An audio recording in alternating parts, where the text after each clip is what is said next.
Hello, chat. Please say something if you can hear us. Is it even working?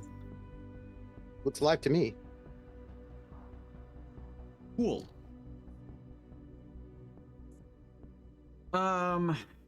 With all of this, I'm a little lost. Where were you in the conversation?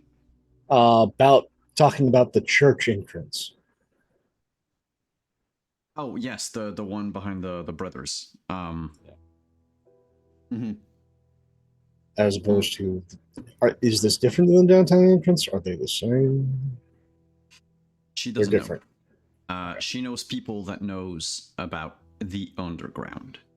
Okay. That doesn't mean that it's gonna yield anything. But Flory knows that they're different. Okay. Yep. She will add that, you know, with Yuma sending you to her, she suspected that you knew of a way to get to the ruins of the temple. There's a way. I also have a rough map between the wizard and Yuma of what's down there and the layout.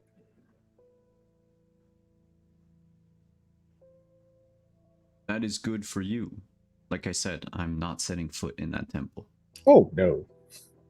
It's, Given what I'm suspecting is down there, I'd rather as few kindred or down there. Because any number of things can go off, and all of a sudden, something down there that has been weakened is no longer weak.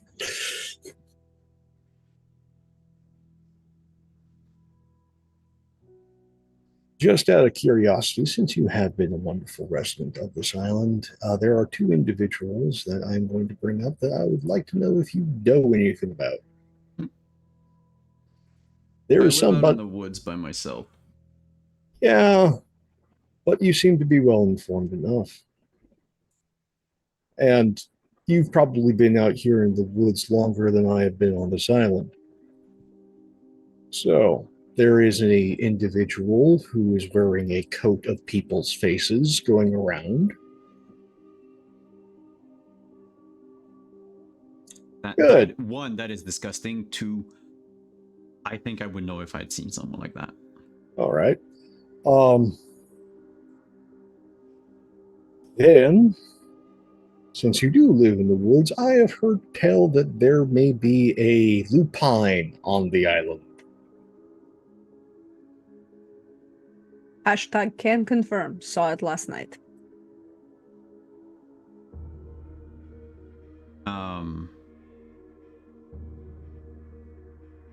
Any rumor as to my person being an actual werewolf have been grossly exaggerated. But compared to Yuma, yeah, I tend to like the four-legged form more than this. That's fair. But yeah, if you heard I'm afraid of a big wolf, that might have been me. All right. I don't think we've had any proper werewolves here in... Well, I wouldn't know. I was probably human back then, but... For some time. All right. At least as long as I've been alive. I mean, granted, there's a ton of folklore about werewolves. It's what most Quebecers have a hard-on for. It's werewolves or devils or witches. All right. So that's pretty much all you need to worry about. Thank you so much. We will come by in a lovely white panel van when we are ready to make our adventure. Oh, like I said, tell me where you want me to meet you. That'll save you time. That'll save me time. Let's meet at the monastery. That sounds lovely. Besides, I'm already committing a multitude of sins. What's one more? I know a guy who can get you an indulgence. Let's be fair. Jehovah were still around in truth and actually gave a flying fuck, half the world wouldn't be as fucked up as it is. Well, I'll leave you to your theological debates. That bores me to death. Good to know you have a weakness. And with that, we walk off. And as they leave, Flory will start whistling.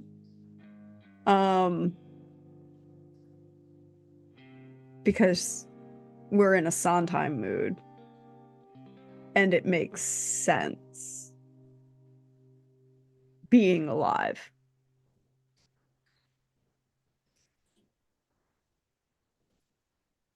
I do not get the reference. You're not a company man. At all. And if you were a company man, then you would know how to succeed in business. Without really trying. So while yet another musical is happening in the park, we're gonna move all the way across the island. Downtown.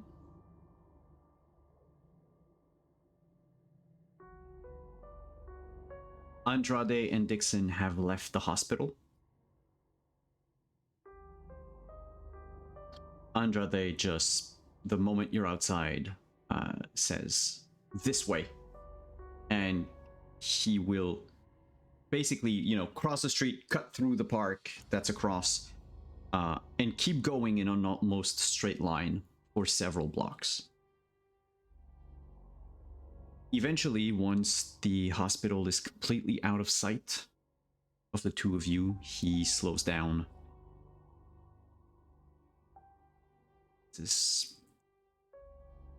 I don't even know if we're far away.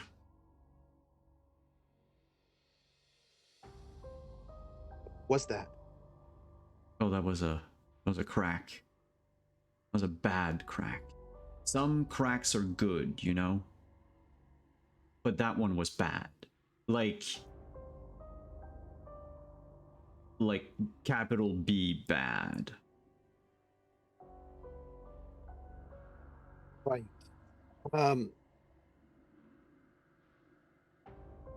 Artie knows magic if that's a kind of a thing to solve that sort of problem. Trooper, I don't know if it's me or you, but you're coming in very, very low.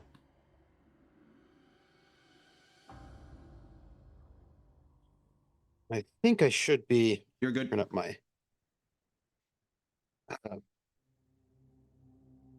Artie knows magic and things like that. If that would, that might help. I don't think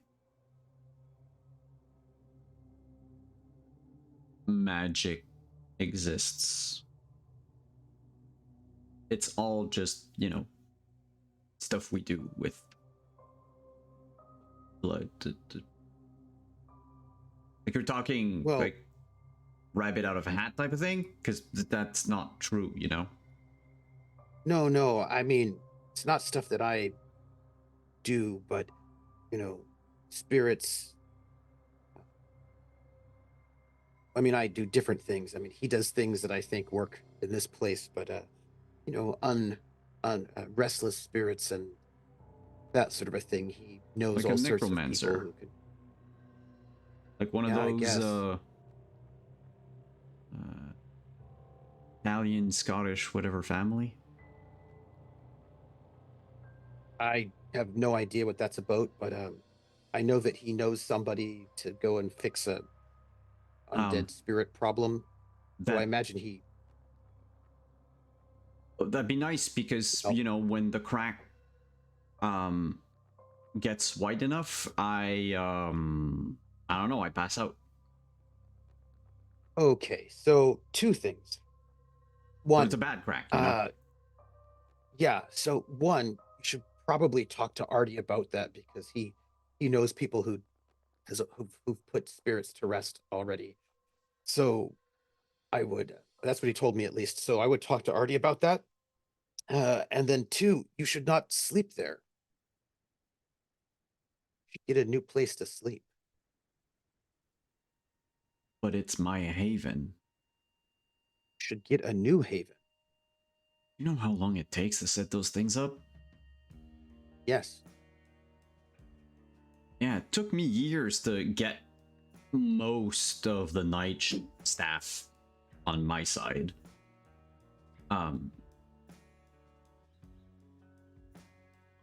Antonio, yeah, if there's a crack that some sort of malevolent spirit can escape through so much that we put a heavy thing over it and ran, then you should not be sleeping there. but the crack is new. It's not always been there. You know, that's why Okay. I'm not going to give up 30 years of building a haven just because there's one angry ghost. I mean, I would like to get rid of it because I have lost so many nights recently. Right, but if you pass out and don't know what has happened, you could be doing anything. That spirit could have possessed your body and done who knows what. Spirits ride people like horses. It's dangerous. You don't know how to do it right. Who I knows don't what? think we can be possessed. Devil's Oh, not we interested in certainly those that are his. We're already It may damned. not be about the devil. Again, just because we're damned doesn't mean that a spirit can't enter into our body and do things. Especially if you pass out, because we're not supposed to pass out, you know? Not like that. So We're not I supposed would to. not. I mean, don't what happens think when you so, go in be- day sleep? That's not passing out. That's just sleeping.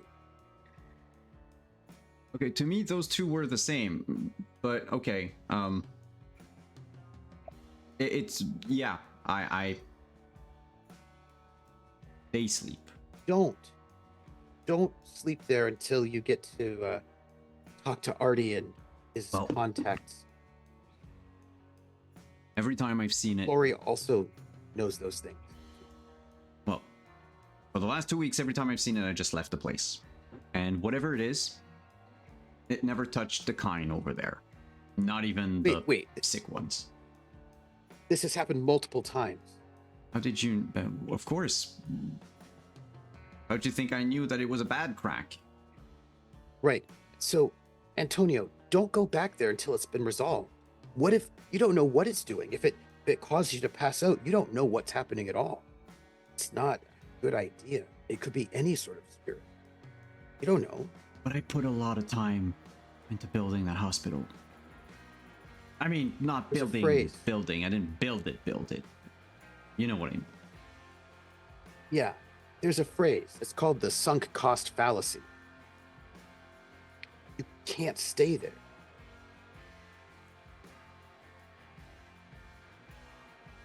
It could. Can I crash at destroy your you. place again?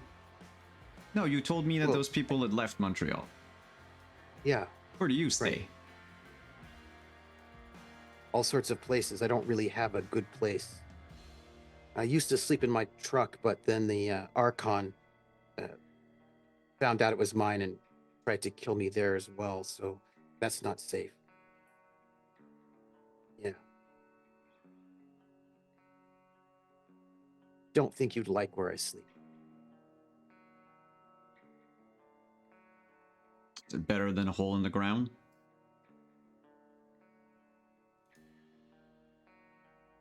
Very similar to a hole in the ground,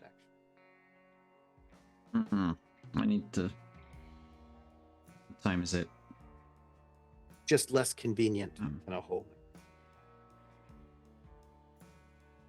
Okay, look, I still have a few hours to find some place to sleep. I might be able to call in a couple of favors, but I'm gonna have to go. Because I don't want to be Um, caught outside when the sun rises. Still got a couple hours to walk. I'm making my rounds, but why don't you walk with me? We've got time. I think I've got time to. The next place to go is heading over towards Artie's. You could go and walk with me. You could speak to him. Isn't that where your coterie is? No, I'm not with them anymore. Was? They're But if still we there. go up there, assuming that Artie can't host me, or doesn't want to, I don't think I'll have time to come back down here and hash in my shit. You will. I've done the math. I've got my whole walk would be about 8 hours when I started, so we've got time. You sure? Yeah. Again, hole in the ground. And I don't have a truck anymore. I had to give it up. So everything's walking for me. I'll trust you. He says it.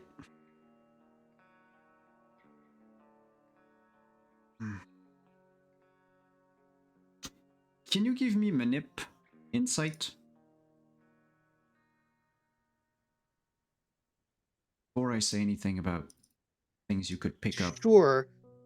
He doesn't. It's not going to be good because he doesn't No, tend I to know. lie to people or pick up lying from people. It's not his thing. It's pretty straightforward. 0 successes. He doesn't. Wow. No, of course. It's just the way.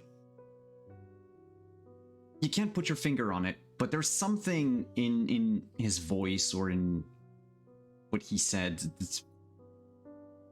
I don't know. That phrase, "I'll trust you," will haunt you for the rest of the night.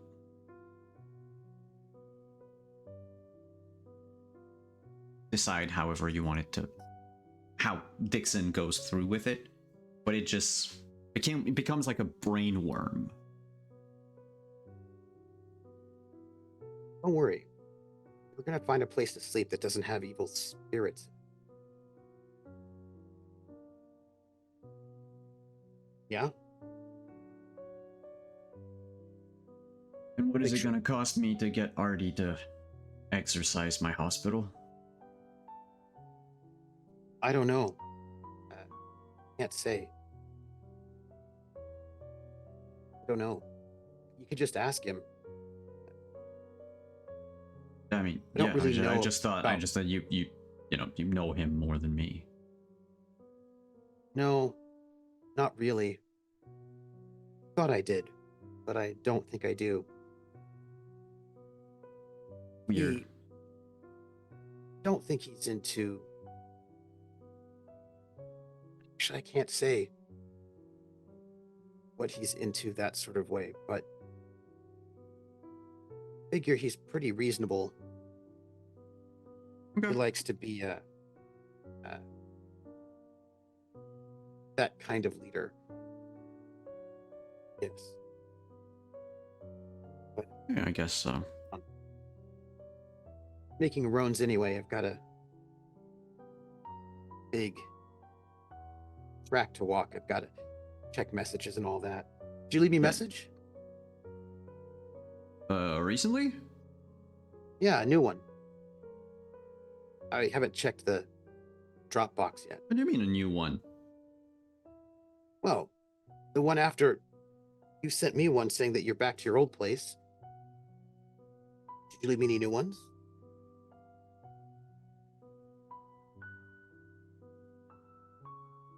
I haven't sent any messages. Okay. I don't even know what you're talking about. All right. So, by the way, we're walking and talking. Yeah. So, Antonio, I've been leaving messages for you, and I have nothing on my voicemail or my text messages. No. No, the dead drop. I haven't thought about checking them. So I have gotten messages from you, paper messages in the old way from you. Look, when they did the whole, you know, welcoming me in the tower thing, they said, you know, we should get rid of technology and stuff, and I'll have to get used to paper again. I haven't written any code, any message. I haven't left anything. I mean, I spent the better part of the last few months patching that hole. Do you know how hard it is to get that much concrete inside a hospital? Yes. Surreptitiously? Yeah, it's a pain. So, Antonio, I need to tell you that you have left me messages in our old drop spots.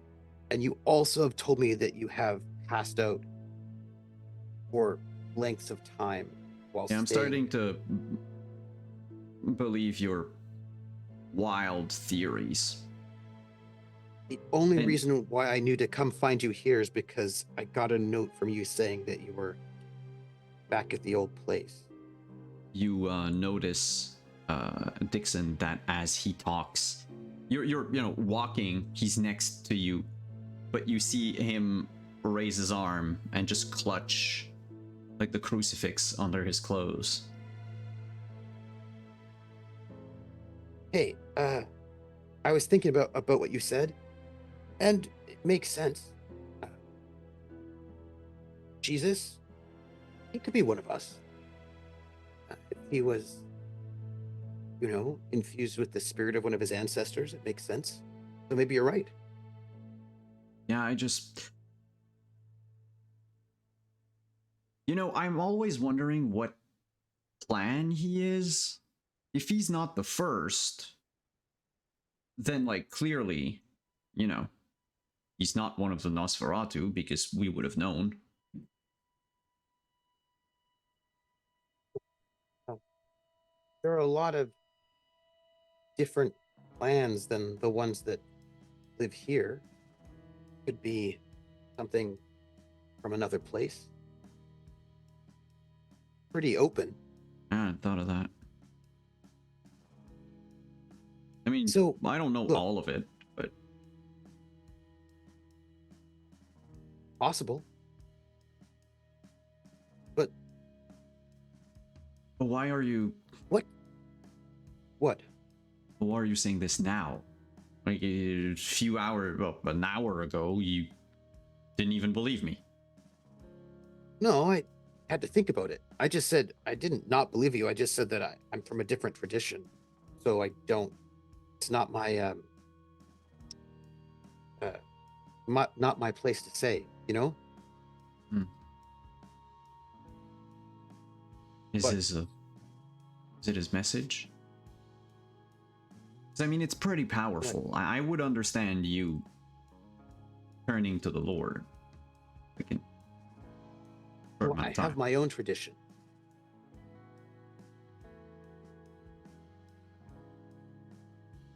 You can see he's about to say something and just shakes his head.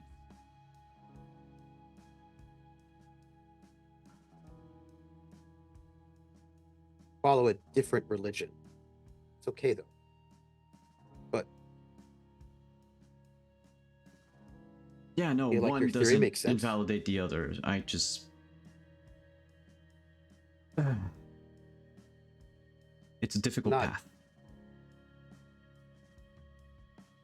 Well, is all. It should mean something to you if you follow it. Yeah, it means I might have a chance at redemption. Because, you know, right.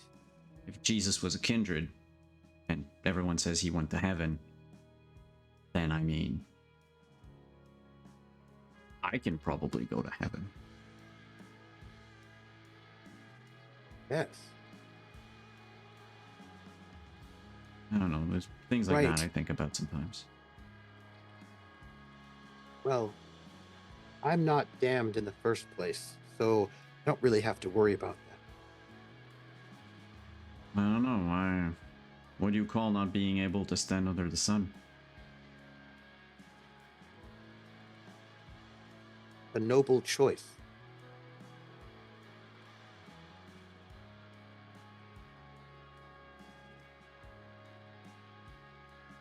But I didn't make that choice. Right. I didn't but make I the did. choice of having to kill people to feed. Well, we have different traditions, you know? I made a choice. I have a calling. So your sire actually gave you the choice and you chose death? Wouldn't call it death exactly, but yes.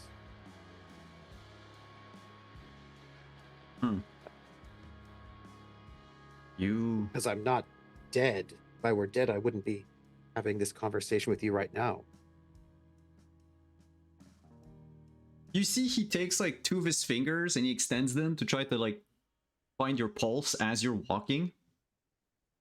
It's a bit clumsy. And he goes, I don't feel heartbeat. Clinically, you're dead.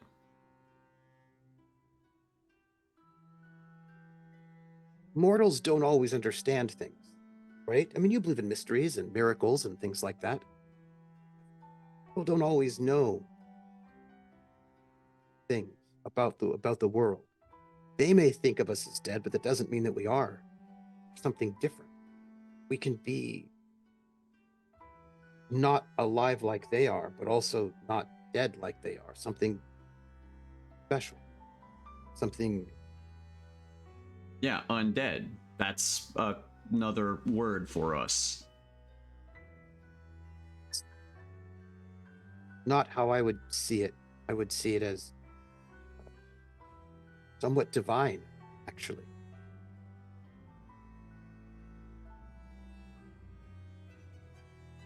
You see, you've piqued his curiosity, but it's also at that point that you arrive round the corner at Arthur's place. There's like a big loop, like all the way around, right? Yeah. Arthur, Flory, this would happen after you've met with Aaron, because it's several hours after the beginning of the night. So I would like to know, where have the two of you gone after the meeting in the park? I think it would be straight back to the place and there'd be discussions of, okay, so what do we all need to bring aside from a significant amount of portable things that we can use to light fires? Yeah, I think Flory would be making a list of Checking all it of the twice. gear. I was And- going to say that. Yeah. Making a list of all and checking it twice of all of the gear because she's not going to be nice. And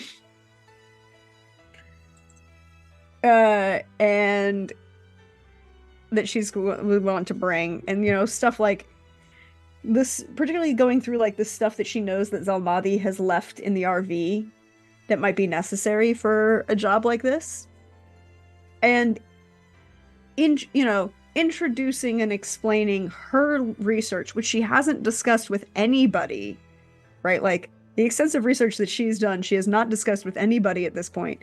So now she's going to start sharing with Artie, like, the plans that she has and what she's basing it on and what information she's using to go from there. But she's keeping the Florica phone out in case there are any messages. And she would also text Casimir.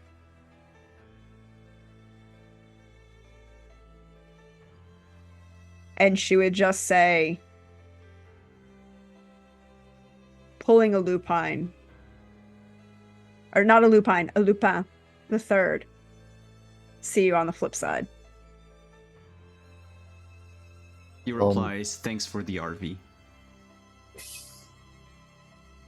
Don't crash it, you're not on the insurance.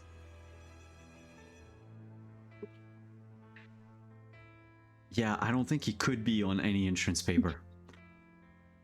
We can make it happen. Like, he Well, the thing is, predates the concept of insurance. No. I guarantee you, like every good Ravnos, he appreciates the concept of insurance so that you can commit the great thing that is insurance fraud. Like, and the thing is that Flory has an actual identity, so the RV is insured, the cars are insured, everything is protected, there's like actual IDs and all of this.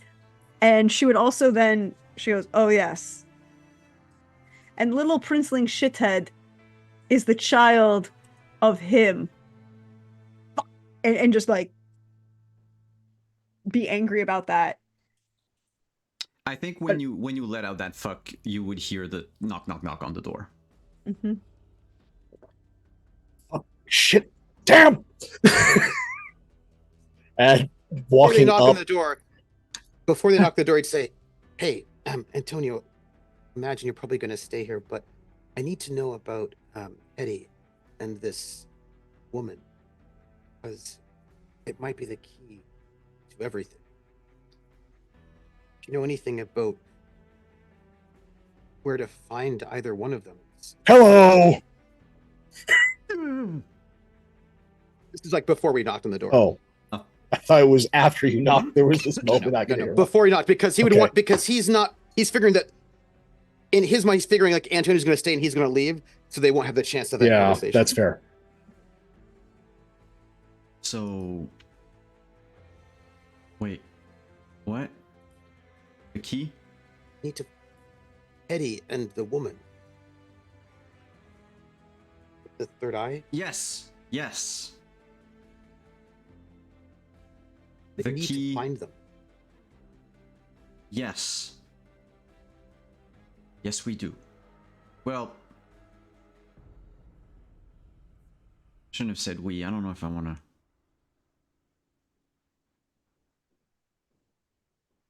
Well, I figure if we are underground, there's no sun.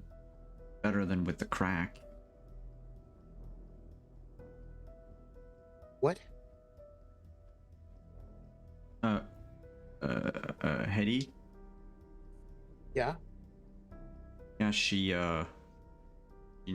never really came up top. Every time I've seen her, it was always down below. Right, but where did she go after the Night of Ashes? No, she just wasn't at the mass. She must have left. I don't know, I wasn't there either. But our best bet is to go back to her old haunt and just start from there, I guess. I mean, that's what I would have done. You know, knock at the door and just ask if someone's there. But the Second Inquisition burned everything. Killed everyone. Exploded it. They blew up the temple, but not the rest of like the sewer system and everything. Otherwise this island would have sunk. I mean, it's already sinking. What about her friend? The person with the eye on the forehead? Yeah, what was her name? Where could I find her? I don't know, it's just I saw them together sometimes. It's look, I had interesting, rare conversations with Hetty. She seemed interested in what I had to say, and she kind of promised she would, you know. And he just motions to his missing arm.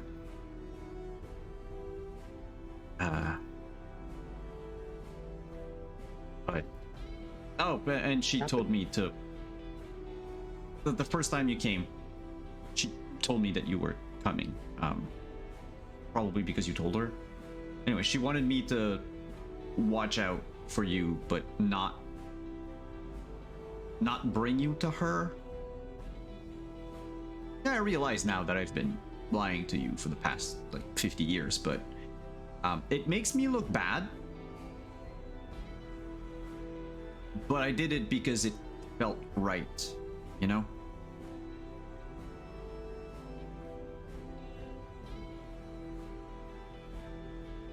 I know we've got to go in there, but what was she doing here? Jim has to check his note to make sure Andrade doesn't say too much. Well, he can say all of it. It's fine. Well, no, Andrade should say what Andrade knows. Period. He's Malkavian. He might know extra stuff. You know, it's fine. Oracular insight's a thing. Yeah, but it is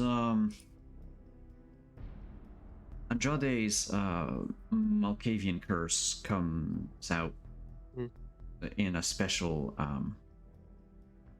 way. T-shirt cannon. Got it. Okay, wait. I need to take a second.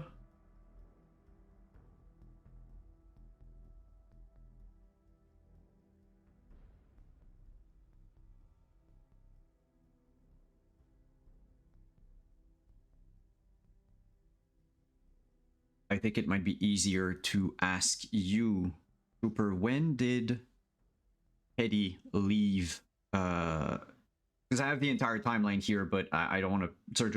So the year that Eddie left you, she what was it, like early 20th century, something like that? She'd been into the town a couple of times, but she didn't necessarily stay or live there because she's always traveling, right? So she had been in 64 to 70. Yeah, because she'd been in the 19. Clearly, she'd been there, but she'd been there multiple times over like a couple hundred years, right? But but 1916, 17, the 40s, she came back like every it's just 20-something years or so. From around 65 onwards, she no longer came back to Africville. I don't think he saw her after the late 40s. After World War II, I don't think he saw her at all. Well, he would tell you that he has known Hetty since 1966. Because it's like about every 20 or so years she'd come back, and so he was expecting her to come back in the 60s, but then she didn't. Look, all I know is that she was working or something with the eye. And there was the white in a box. White? Yeah. I don't know if she wanted me to say that. No, I know about it. She had a white in a box. Yeah. That she kept like in her haven here. Was her haven where? Well, like I said, down below. I know if we're lucky, the way from I know is still open, and we go there, we knock on the door, and I mean, preemptively give you my condolences if she's Ash, but she wasn't there. First Light, those of us who survived, well, weren't there. Anyway, the one person who had the most info about all of this was Caleb. But he told us that, the whole operation was just to blow up the temple, because they thought we all lived in like a colony like that. I don't think they've sent people outside of that. For instance, the underground city, I mean, they haven't touched anything. It's full of kind. But there are, tunnels from the underground city to elsewhere. I mean, very convenient for us. Now, pause for a second. Out of game. What you would call the underground city in Montreal is an entire complex of tunnels that run under downtown. There aren't living quarters or apartments per se underground, though many apartment complexes might have an exit that leads directly into the underground city. You could, for instance, to some degree, I would need to retrace the entire thing, but I think you could live in an apartment, go down to the underground city, do your shopping, do your groceries, and never ever come out topside. But I'm not quite sure if it's actually if it does work. But I know for shopping, it's all over the fucking place. And there are tunnels that are less fun to walk through, with shadier businesses maybe. And then, you have the Eaton Center, which is just a giant shopping mall and stuff like that. But anyway, so when he talks about the underground city, he talks about something that, since your characters have been in Montreal for more than, a couple of months, it's not like a vampire thing. It's just how we call. Yeah. The new name is Réseau, but no one fucking uses it. Hey, listen. If Artie won't let you stay here, you can stay with me, but it will not be pleasant or fun or good. Okay? You said it was analog to a hole in the ground? Yeah, basically. Is it like a bigger But hole worse. in the ground? Sure. Look. You can't go underground. Can't go anywhere near Hetty's Haven at all. Not now. We have to wait a few.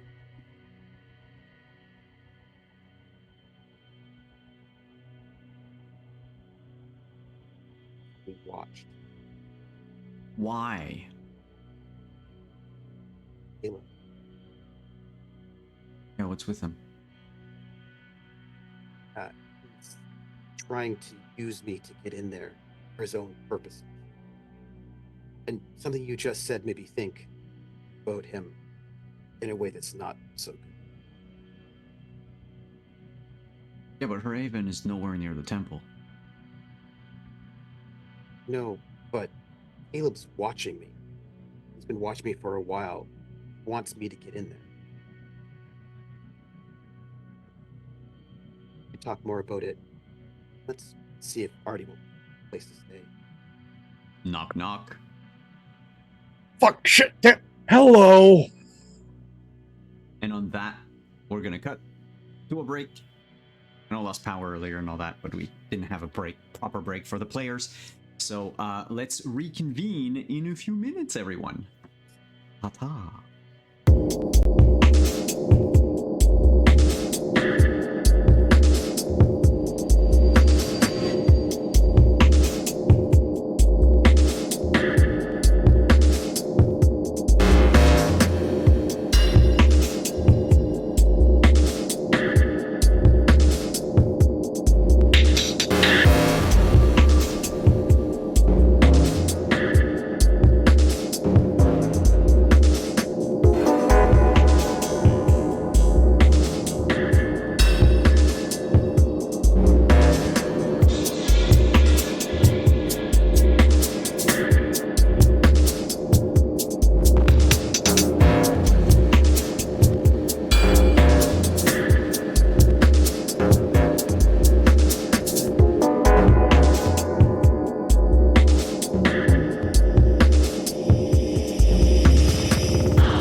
I do want to play the Leverage RPG again. Hello, everyone. We are back. Doors open. Hi.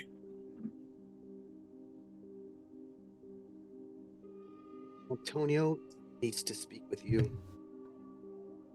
And I might have something Hey. for you. I won't be able to bring it until tomorrow. All right. Did you get my message? Yes, that's why I'm here. Oh, is that Dixon? Yeah. Oh, ask him if he got the message. It's important that he knows he's not on the list.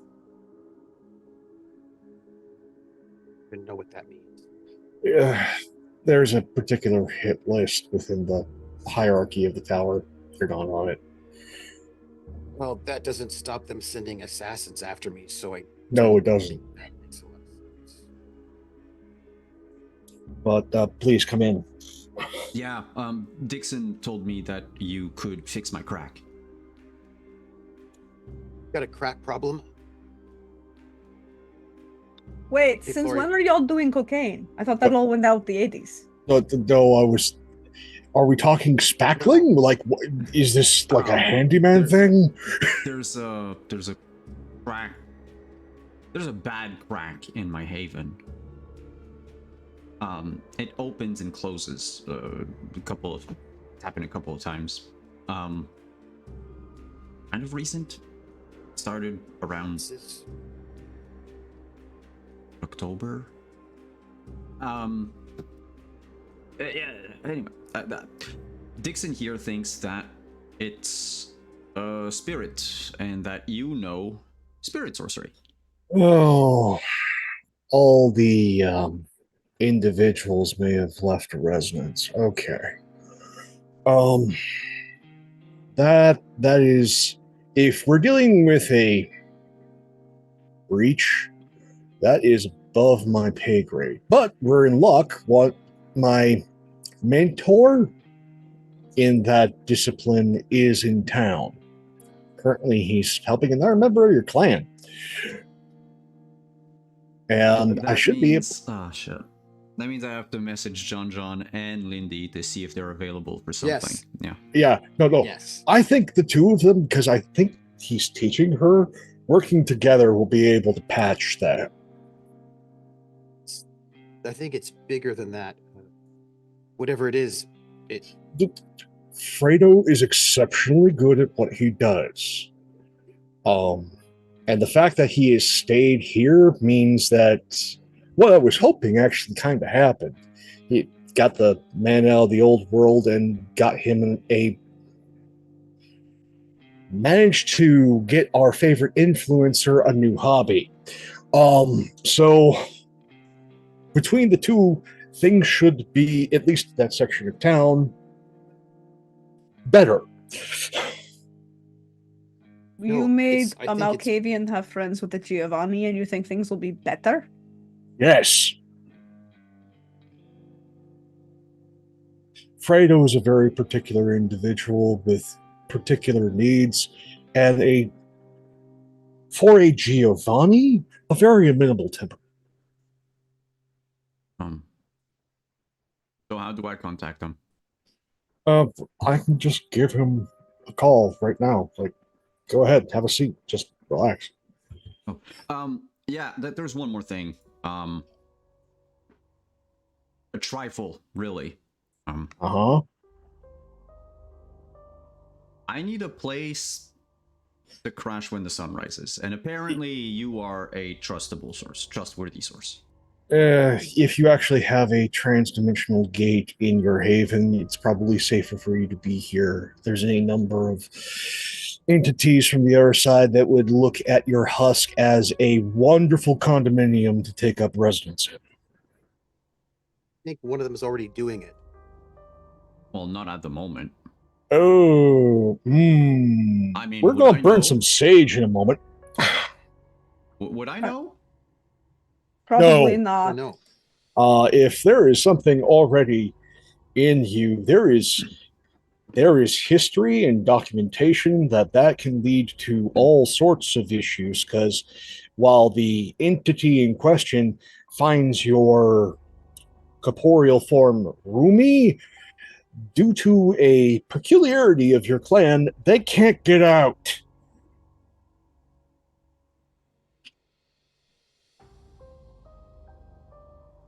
Hmm. And it makes things complicated.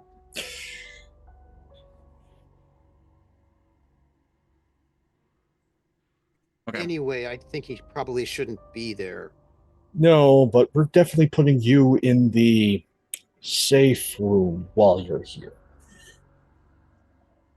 What does that mean? It's the a place that's warded the fuck. It keeps him safe and us safe. Also, by the way, Dixon, totally don't have to worry about Nathaniel anymore. Why? He's dust in the wind. How did that happen?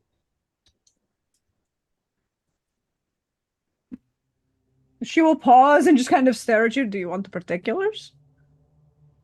Oh, did you kill him? Yes. How much do I owe you? You don't. Somebody else paid for that one.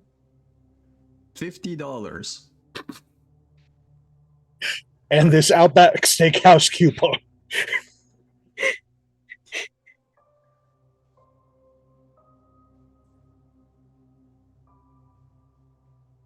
Good. But I imagine they'll probably call in another one. No, your name's not on the red list, which means you won't get sanctioned, which means they're not going to call in another Archon to kill you. Other people would just do it for fun, but you're not on the list, so they aren't going to get paid for it. Came for the first place, so I don't think I need to be on a list to have Archons come to try to kill me, since they already did. Yeah, but if one of them fell, especially one that was on a specific leash, means that they're running out of options. So the Archon who tried to kill you didn't have permission to do so. His ass ended up on a list, Right. which is why he's now dust in the wind. Who would call a hit unlucky? Any number of assholes. I never really ask why people get called hits on. I mean, I get paid a lot regardless. Well, I mean, There's a lot of new blood in town. Any one of them could have any issue with any of us that aren't a member of the tower.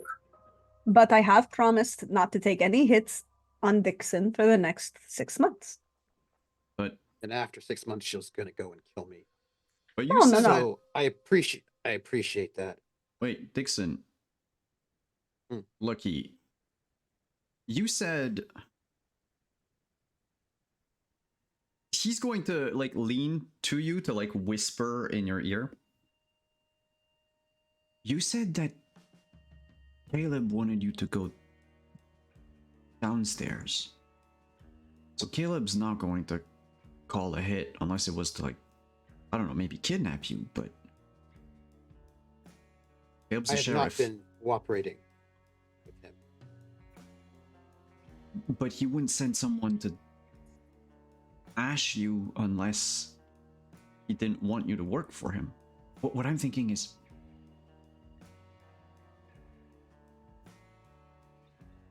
shouldn't, and he's gonna just turn to everyone and say, I'm new to this tower thing, shouldn't the sheriff at least know? I'm thinking, you know, in terms of Hierarchy, well, not jurisdiction, hierarchy, but yeah, like, you know, it starts with, you know, local. how things are supposed to work is if there is a transgression, the sheriff is supposed to apprehend or inform the individual of the said transgression. If there is a hit called by the prince, if it is not open season, it is done by the scourge. If it's open season, then it's declared a blood hunt, and anyone who wants to get in on that can. But as for private assassinations amongst the tower, they're about as dime a dozen as cheap pop stars. Caleb is also the Scourge. I think he's got 3 or 4 positions. Not anymore. Oh yeah, I was there at that Elysium. Jimmy is Oh, his protege.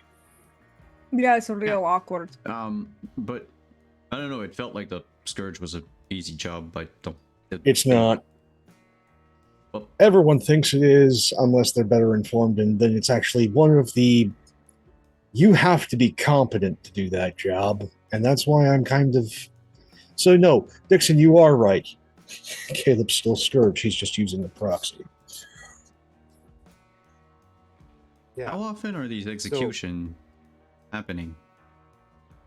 Whenever Here's somebody the- does something they don't like. Well, here's the thing. How it usually works in a KM city is the Scourge, when one of us who isn't local comes into town, Scourge finds them, informs them that, asks them what their business is here. They're sort of like border patrol. Oh, like And Clarence. who's Clarence? You didn't meet him? Well, I guess maybe not.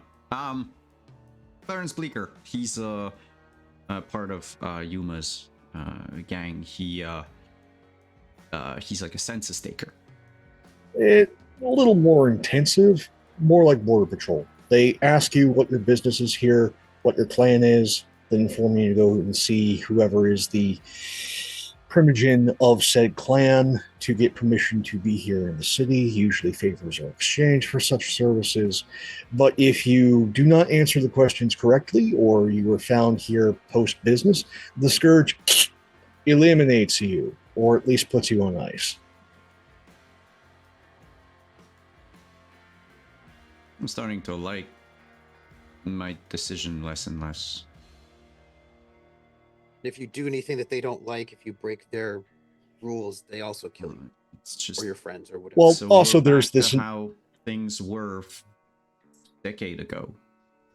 like here's the nasty secret that the tower doesn't want everyone to know. They're more murderous than the Sabbat. It's just they're more murderous towards one another than the Sabbat.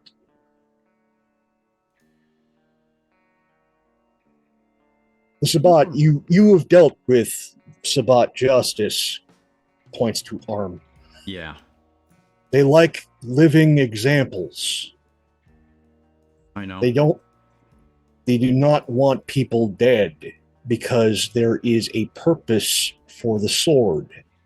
The tower is just there to exist and enrich those at the top. Everyone else is expendable.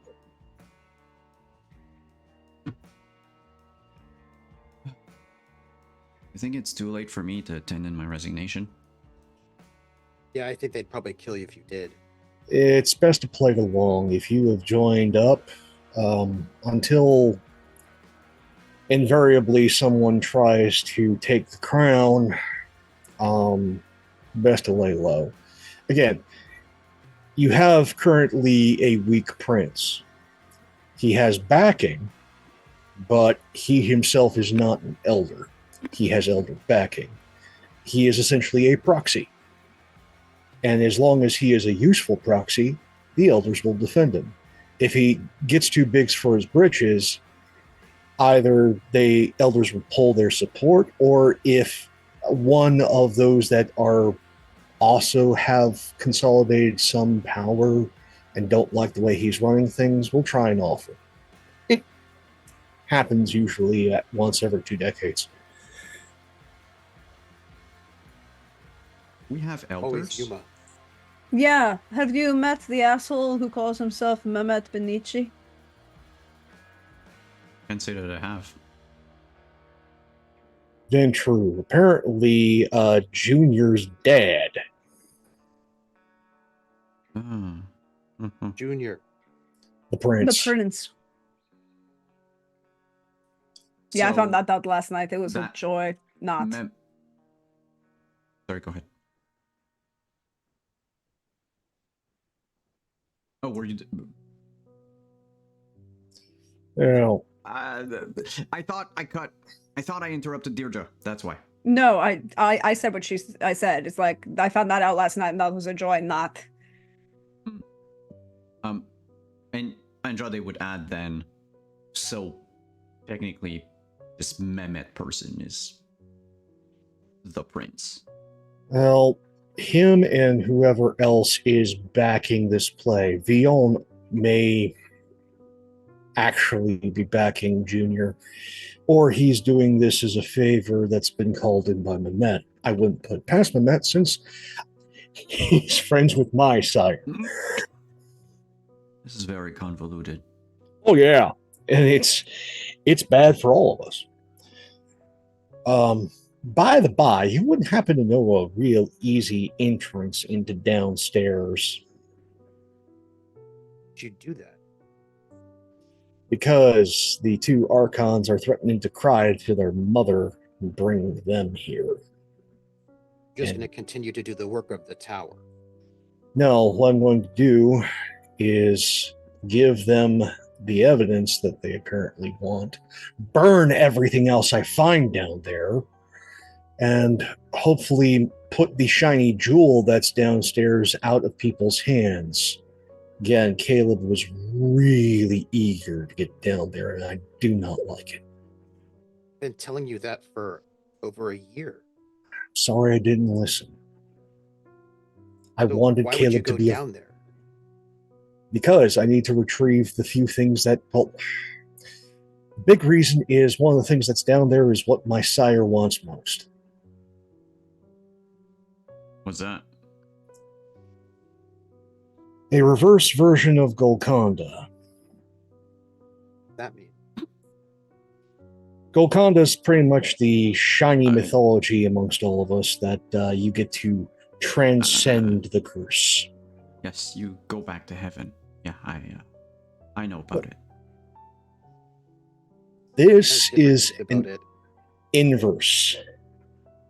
This Did you go to is hell? no hell is here. What she would be able to do is to subsume fully the beast, meld with it, have control of it, and full control of the blood, the wrath, the ties that bind all of us kindred together, and with it possibly influence other members of her clan or possibly all kindred kind. Who knows? So it's like some sort of power white. Yeah, He's gonna turn to Dixon. What does that have to do with whites? Well, when you're lost to the beast. This is that's the one thing that Strathcona didn't want any one of us to do. He didn't have a lot. Well, no, he had tons of rules, but chief among them was that we're monsters, but we're in control.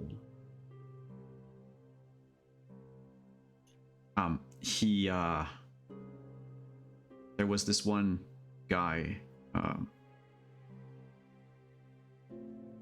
he went all berserk one night. It was near Christmas, down by City Hall. He, I don't know, killed about 8 people, and then started climbing the walls like a spider, like a miniature King Kong. There was a pack of them that was, kind of like the Scourge, I guess. It's just there's more than one. They caught him.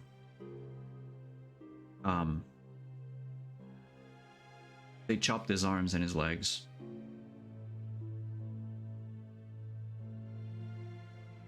They So put him in a box. They called him Toy, and that was his toy box. I don't know what became of him, but yeah, you do not lose control. this would be Well, it a sounds way like- to get down there, but have it. sounds all right. So here's the thing. If this thing existed, why wouldn't they all have used it? Because you would need to have a strong comprehension of the occult and have the right materials, plus believe that it actually works. Because hollowing oneself, you're releasing control. If you go down there and this doesn't work, you're gone. No, And but if this Strathcona was, I mean, you said this is called it the mystical center of everything. So then there would be people who know how to do it. So why didn't they do it? because, well, one, Strathcona was a pretender, and two, no one wants to be the first one to try something that's experimental. Also, much more simply, if all of us give in to the quote-unquote monster and go correct, embrace and do all of these things, there won't be any kind left, and most people want to eat.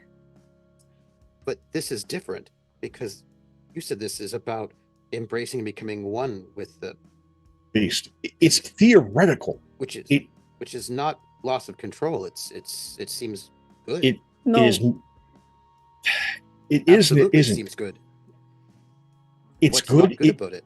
It's good if you are somebody that is, as my sire would say, have evolved beyond morality.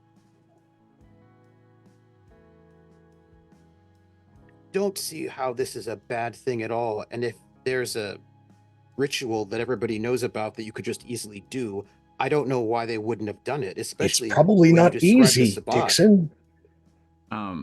Andrade begins the pace, by the way, during the conversation. Lori is probably keeping not an eye easy. on Andrade, and she's like perching on the back of the couch, just kind of like Most rituals that get into anything on this level, Dixon, involve a significant amount of power and not just blood in general. We're talking vitae. We're talking other vampires' concentrated blood. It's an entire city of vampires here, though.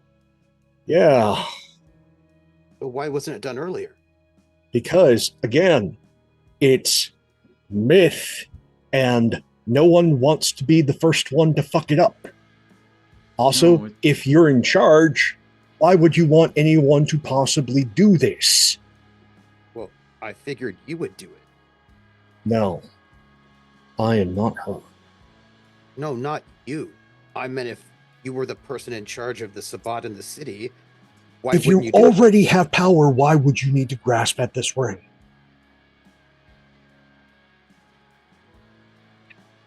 You sit Let's on get the to more- throne. You do not need more. Disagree, but not important. So why are you going to open the doors for Caleb? I'm not planning to open the doors for Caleb. I'm planning to go downstairs, grab what I need, and burn everything on my way out. If you open the doors, you're opening the doors for Caleb. He tried to get me to do it for him, and I wouldn't. So now he's getting you to do it for him. Then Lucky, give me an answer of how I'm going to deal with a fucking Justicar. Don't open those doors. I need a way to stop the Justicar from coming, Dixon. Give me a way. Otherwise, I only have one option. Why? So Caleb wants you to go down there, and so you're going to do it. And what does this have to do with a Justicar? I told you earlier and you weren't listening. This is part of our problem.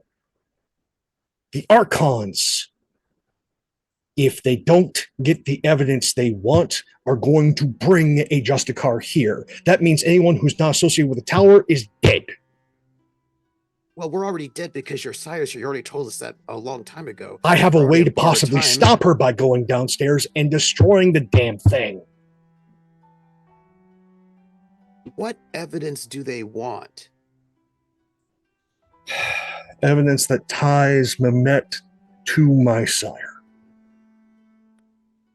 Why would that evidence be down there?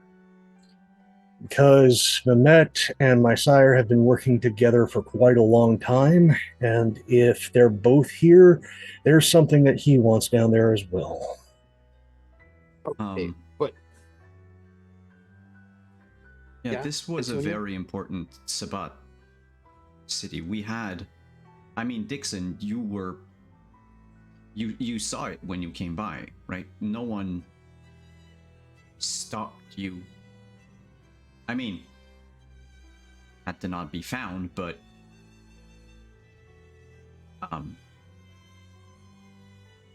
I wouldn't be surprised if people just came and left and learned about things. There's something bugging me about all of this. I just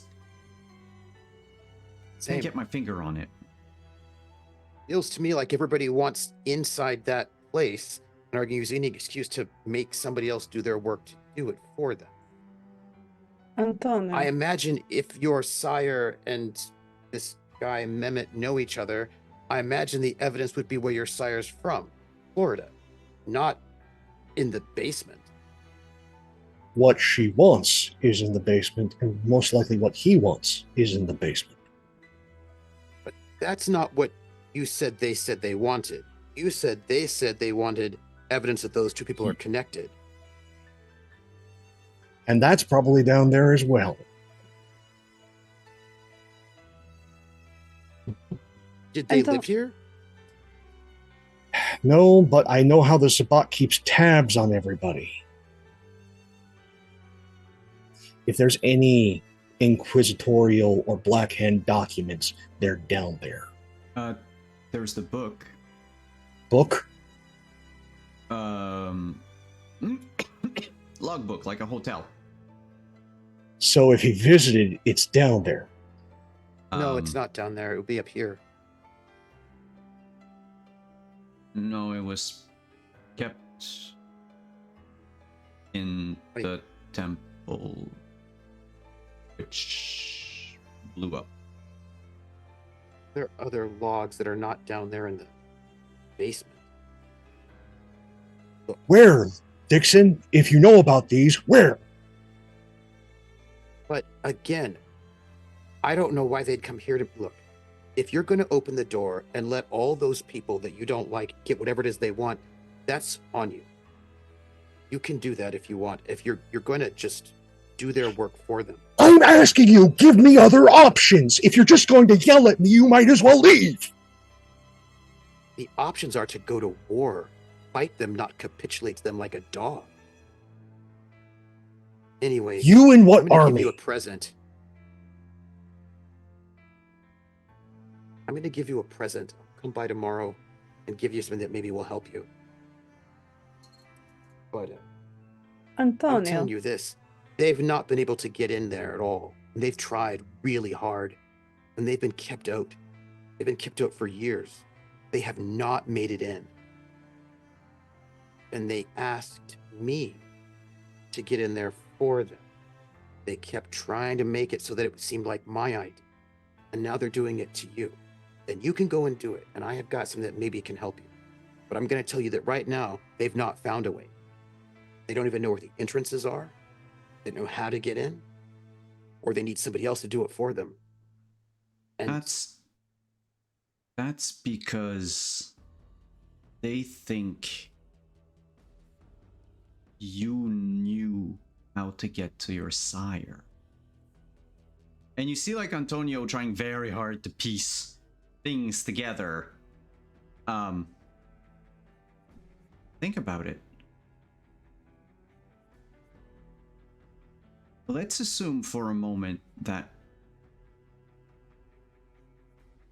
people knew about you. Eddie, you said her name was? Let's assume they saw us in town, you know, when I was hiding you, right? What if somehow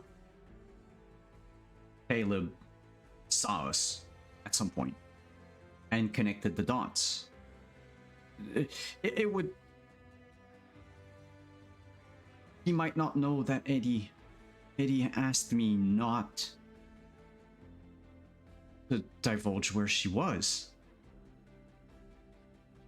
So going with this, he might think that you know where she lives.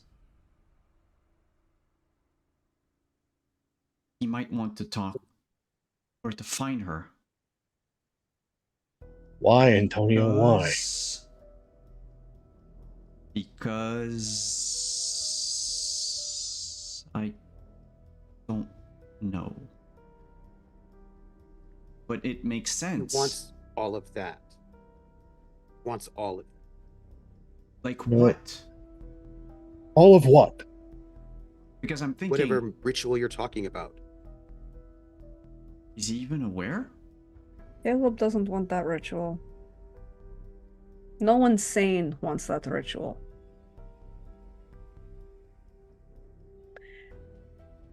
On any level. Disagree. I think he's a lot more interested in that ritual than you give him credit. No, But, he's as interested in always- he's interested in what VtM wants down there. He doesn't care about the ritual. That ritual does nothing for people who already have power. It gives control out to others who don't have power. You know, that's fine. I've got something that might be able to help you when you break open the doors for them. But, I'll bring it by tomorrow. I appreciate that, Dixon. I have a I will say question, this though. before I go. Go ahead. Why do you want to embrace the monster so much that you would give up I don't your have a- mind to it? Again, what he said was that you don't give up your mind. That's being a white. This is a merging of beings. And I have no Subsuming. monster inside of me. No, he said subsuming. Joining. Yes, but in the worst way possible. Only if you think of these things as bad. You do not see humans as humans anymore. You do not see your other kindred as kindred anymore. You are the apex predator. And he said that most of you all don't really actually understand what this thing does. You don't understand Golconda. You have a lot of myths and you have a lot of mis.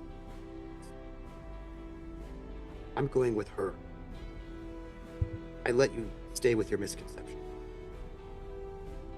Huh. Anyway. I shouldn't, but I'll bring over something that will probably help you. Tomorrow takes me a while to get back.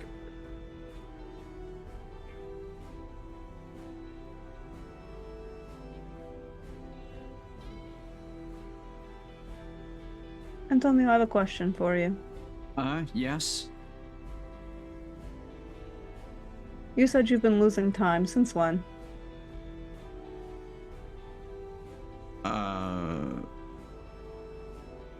Early 2 weeks. October? It's been about a month. Well, less. So I saw the crack. I don't remember when, but it was before I just made the mistake of joining the tower. Because I think that's a mistake now. It was an Presently. honest one. But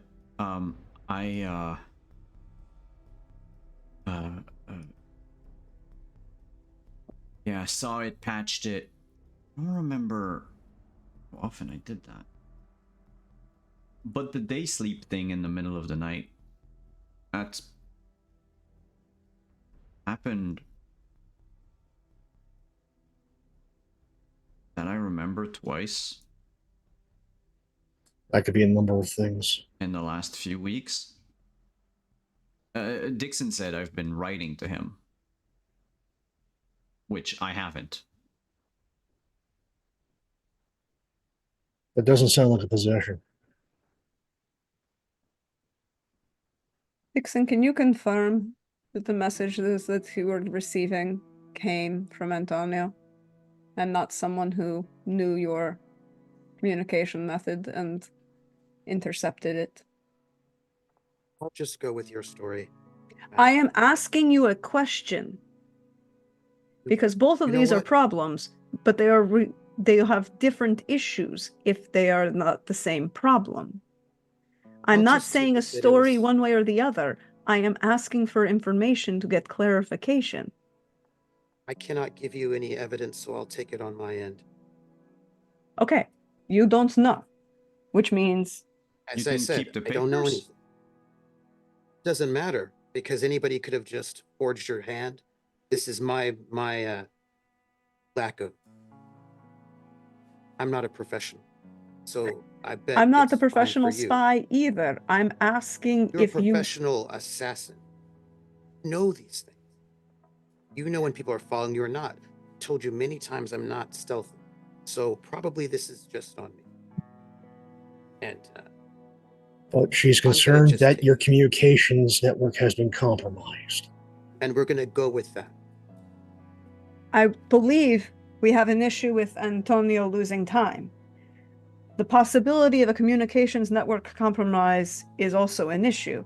But if we have Antonio losing time and no compromise of the communications network, we have That's an a very entirely separate issue. That's a very specific cannot- one. I cannot prove that my network has not been compromised. You cannot prove a negative. And as you know, I'm not particularly competent with them. So to answer You're your question, competent no, I with a lot cannot of prove. things, Dixon. Not That with really that. frustrates me when you say that you're incompetent. You're I very said good I at was things. not competent with those things, which you know I'm not. And I cannot prove I've not been compromised. So But we don't know, so it's best not to assume. So we have a couple of unknowns. You have had specifically day sleep at night. I called it passing out, but yeah, Dixon sort of. Then he points to you, Dixon, and he goes, got to the conclusion that we well, it might not be anything at all. I'm gonna No, turn on my no. locations. We don't go out unless there are specific things happening. Well, I've been Really not. thinking about something while you're Sure, Antonio. arguing.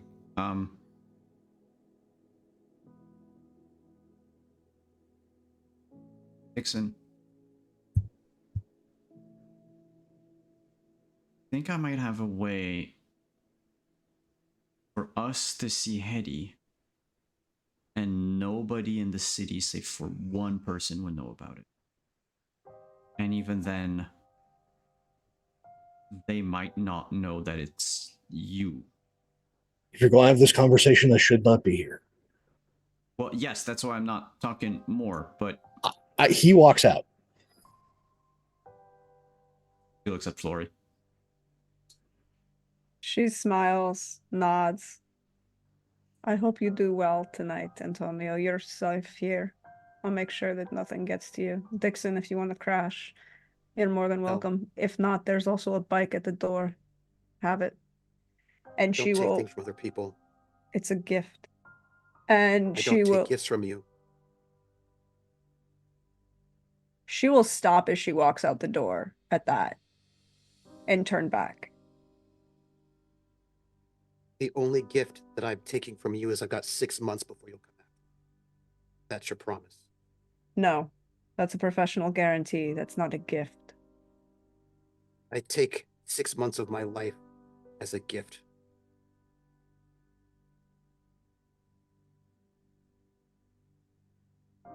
May the Okay, gods bless you then. And she will walk. Oh, she will just turn her back and walk away. There's a lot of unresolved things happening in this room, and I feel like I'm a third wheel.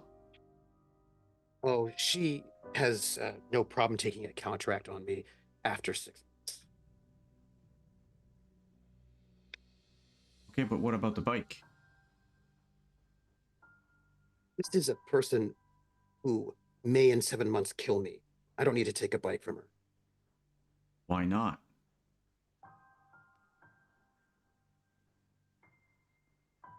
You know, I'm gonna go and do this on my own. I don't need the gift she's given me has made my life worse. 6 So months? I'm sorry, I'm not following. Anyway, this don't worry is about it. not the thing I wanted to tell you.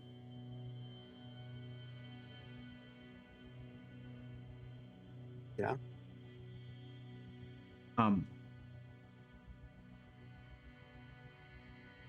Alex can help us.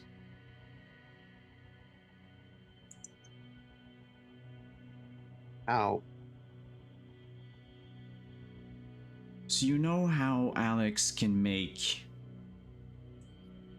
He mixes blood and makes like alchemy, I guess. We're gonna call it that. Just No. brewing things. Yeah, Okay. he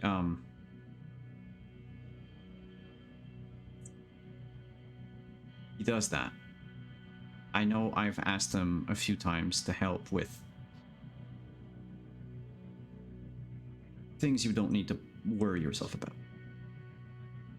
Okay. But he knows how to make a potion that masks you from everyone else. Not hiding. You're just someone else.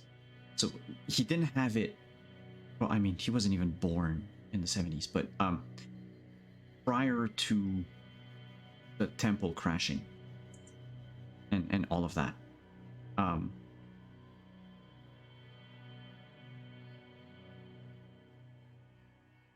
may have overheard someone asking Alex to make that for them. So I know he can do it. Lori can do it. They're gonna go down there. But didn't you And want to go see Hetty? I'm not going to bring Caleb to. No, but that's the thing. If you're someone else, Caleb doesn't know you're going there. And from what I understood, thing. I'm just not sure, but from what I understood, they're going to the temple. I would I not think have they're gonna go suggested and you to go burn to the everything. temple. I think they're gonna go down there and I mean who knows what they're doing. They're doing all sorts of things down there. But Hetty's place is not near the temple. I mean, it's underground, burn but it's not near Dorchester Square. So, thing is, Caleb is looking at me. He's now clearly looking at them. Yeah, but he's not looking at me. Or at whoever Pine is going to follow me around that night. Hardy says that Nosferatu know everything that happened in the city. That they're following everyone. Which means... yeah, but for that, you need to be somewhere they can have eyes and ears. He looks around at the walls and everything. I can't risk Hetty. Not when somebody's chasing her. But we don't know any of that.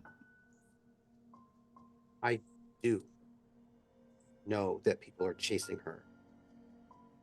And I know that he has been following me outside of the city, inside of the city. Been following you outside? She's too important. Yeah. Okay, so he really wants to get to her. Yeah. So I told Artie, I told them. Well, he has followed me. Look, she never wanted me to tell you, that she was here, right? But if you want, I can go take a look. No one's going to... I'm Antonio Andrade, I'm a nobody. I wouldn't underestimate Caleb.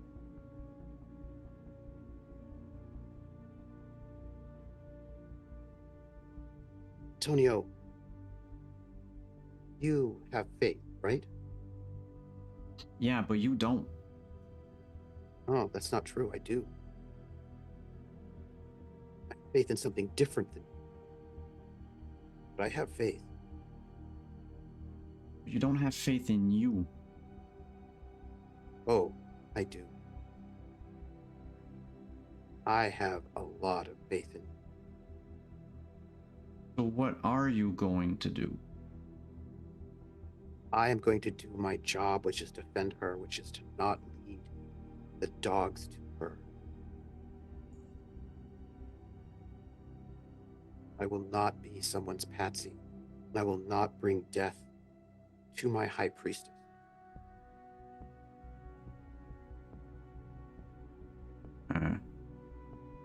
Okay. Say so.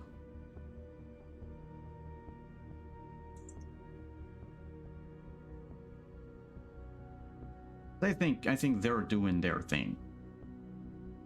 Yeah. I think they'll go pretty far. They're very competent. I think they'll burn everything they can find. Maybe the whole thing. Unless Caleb gets them the minute they open the door, which it's not my responsibility. I'll give them something that's magical. It'll do something for them. Give them at least a chance. What? Yeah, you said you had a gift? Yeah, something dangerous, mystical, powerful, I guess. Is that in your hole? Figured. Yeah. I figured they'd be able to use it. But I would. What is it? I'm just curious. You don't have to tell me, but I'm curious. Not exactly quite certain. Some kind of a weapon. I hope it'll help them. Well, I mean, yeah, weapons are always useful. Mystical. Oh, a mystical weapon? Yeah. I mean, the Archbishop had an armory and all that, but I don't think anything that was here was actually magical. So if you got anything from whatever reseller, I think you got scammed. Oh, no. I didn't buy this. I acquired it. And it is definitely mystical. I figure it's probably something that Lori could use. Although she'd probably need Artie to figure out how to do whatever it is to make it usable for them. But I imagine Caleb will come after them, and that might help. Or that'll help them against whatever's down there.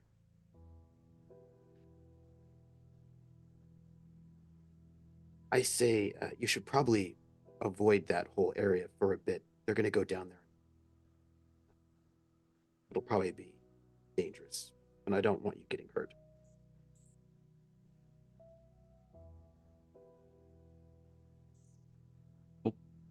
Okay. But they're going to fix my crack first. I think they're going to get you in contact with somebody else. That'll fix the crack, I suppose. But I they'll really take just want care. to go home. I know. But look, maybe they'll go and look at it, and they'll just say there's nothing wrong with it at all. That's totally fine. But we can't contact each other for a bit because my communications network might be compromised. So I'm gonna have to go and burn all those boxes till I can lay low for a bit and then find new places.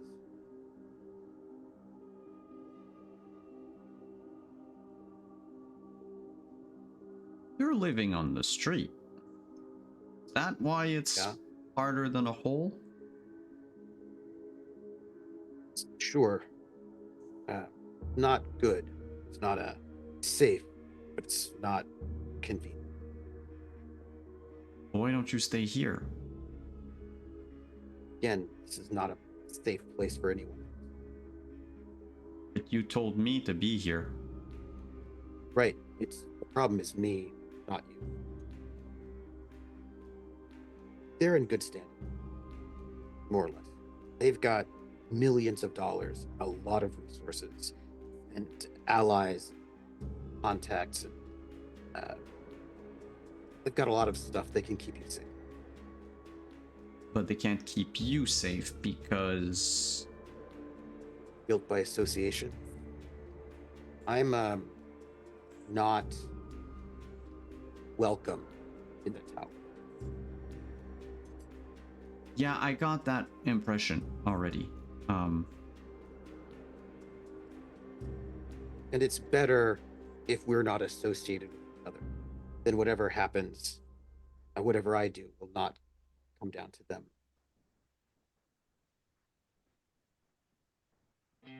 All right. Okay then. I'm gonna go. I've got to walk back. It's a while. And if you're here tomorrow night, say hey.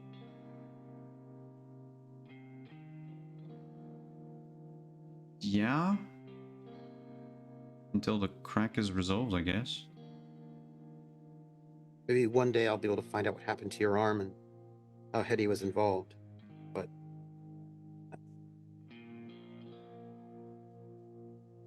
remember, you have a spark of divinity in you.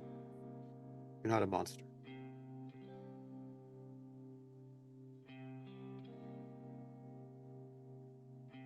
That's it. What? What? The spark. The spark. She said the same thing.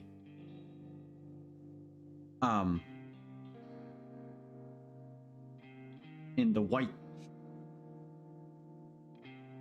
She shit, I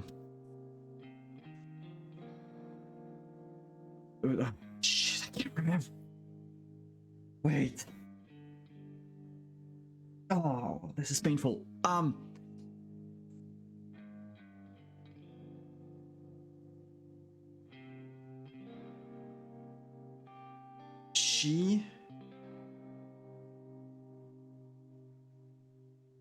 She said,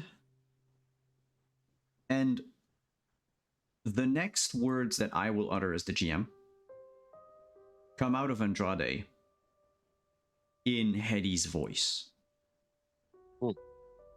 As if you're listening to whatever was there. And so he goes, there's a divine spark in all of us. The spirit of our ancestor that refuses to die. No matter how far we fall, it's always there. And if we can somehow rekindle it, we can save them all.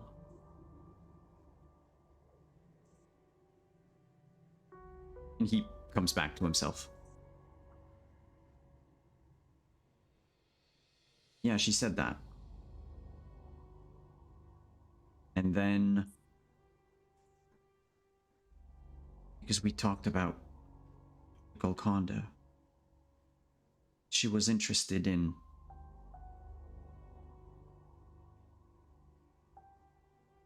Saving. why am I blanking out? Don't know. She was interested in something. I went to see her.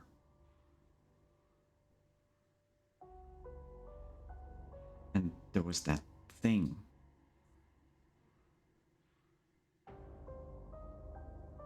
What thing? I think your sire might have bewitched me. Possible. Maybe erased a memory so that if somebody came to torture you, they couldn't find it.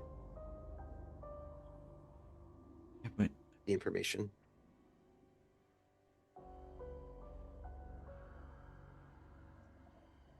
What was she doing that was so...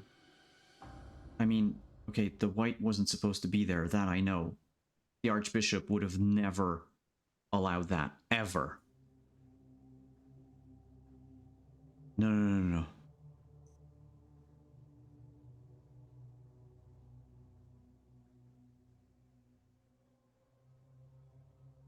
This is gonna sound strange, Dixon.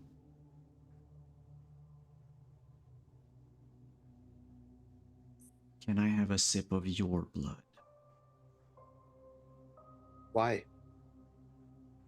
Because your blood is her blood. Okay. And her blood...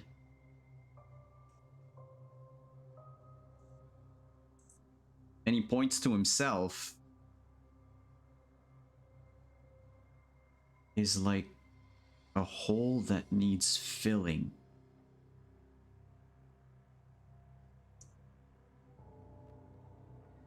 I'm just getting strange flashes.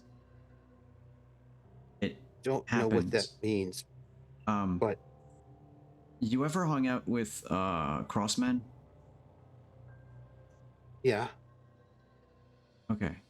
he's good. Those of us, like Melvin and I, we have visions.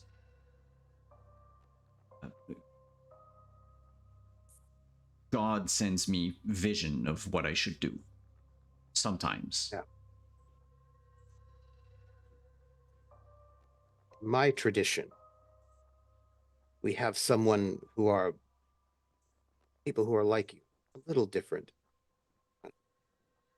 but they are wise. At least they were called Malkavians, I suppose, but they were Descendants of seers. Malkav. Yeah, yeah.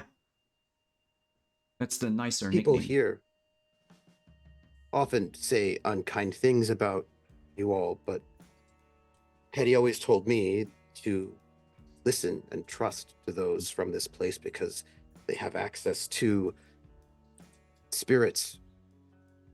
Yeah. Well, some of us sometimes think that what we're seeing, okay, it has nothing to do with needing your blood, but it's an after image and it stays forever, and the world is different. Listen, But I have known you for 50 years. yeah, If you need my blood for something, then I will give it to you. you're the first person who ever said that. Nobody gives blood. I was... Okay, I'm not going to spoil it. Can I where? Yes. He takes a slice out of his forearm and brings his forearm out. He's like, I don't just- think I need much. It's not enough to... Actually, it's going to be one superficial damage. Like, it's... And it doesn't make you any hungrier. It doesn't force a rouse check. There's not enough blood that left for this. He smacks his lips a couple times. Makes a sign of the cross. And closes his eyes. Okay, I am at her. A strange woman with a third eye is there. There's another one there, but she's just shadows. I think it's because she's not important. Or maybe she was Hulazao. hidden. Wait, shush. Okay, there's the box. There's the divine spark. So I go in, I don't knock, I open the door. I was invited. I think I was. They They're talking. Eddie turned to me.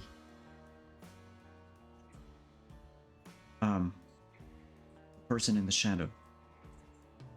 She says I've ruined the secret. That, you know, they can't let me leave, and Eddie says that she's got it. And the shadow person is gone. Or maybe I wasn't looking at her anymore.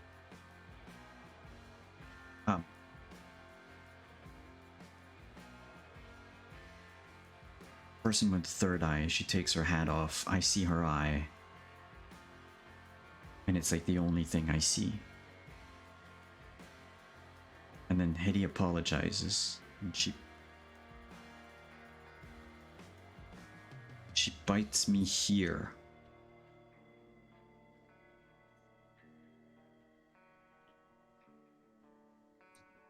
And before I pass out, like the day sleep,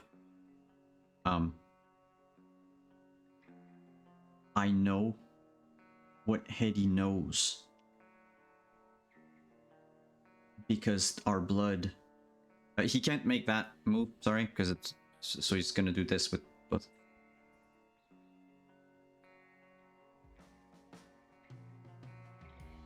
You're in danger. No, they... That's it, they sabotaged it. That's what I wasn't supposed to see. Sabotage what? The beast thing. The divine spark. What the others were talking about. Subsuming that whole thing. I think someone asked Eddie, or someone, she was scared when she bit me, but not that I would tell. I think she was scared of getting caught, that the sabotaging, that she did it on purpose.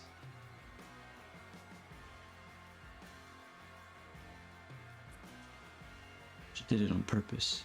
Yeah. This is a whole jumble of images, Dixon. I might need some time to clear my head. Yes. Yeah, tomorrow night. Maybe tomorrow night. Listen. Hetty is all wisdom. And she is the holder of divine secret. And her actions are always for the best. She did not want this to be found out. It should not be found out.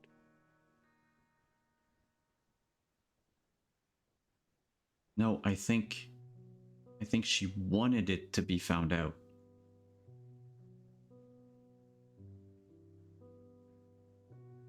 Sabotage? He's going to lean and whisper. Because he really doesn't want Arthur or Florrie to hear. I think that what your friends are looking for, that ritual, I think she sabotaged it so that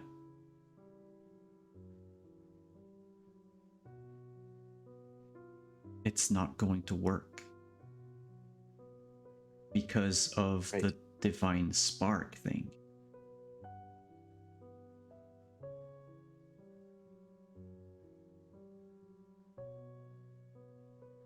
She sabotaged it so it won't work.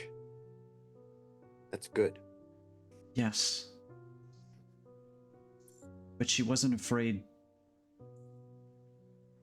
that I was going to tell that she was working on it. She was afraid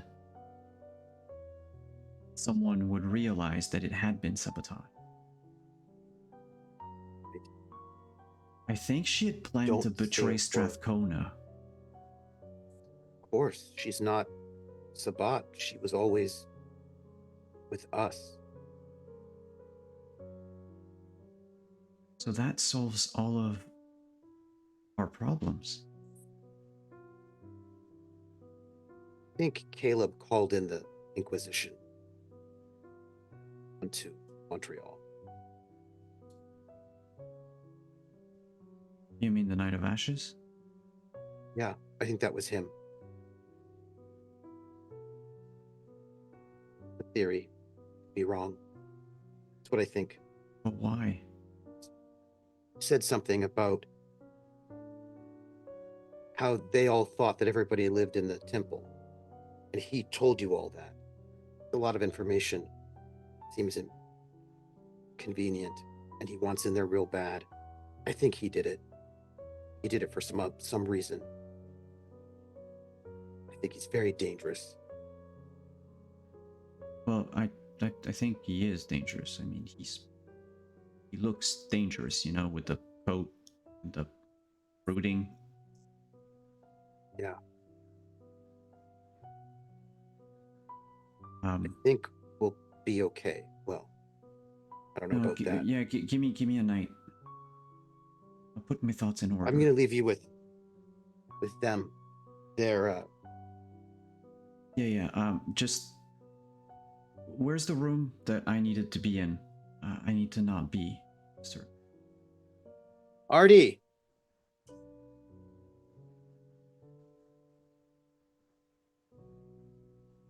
What?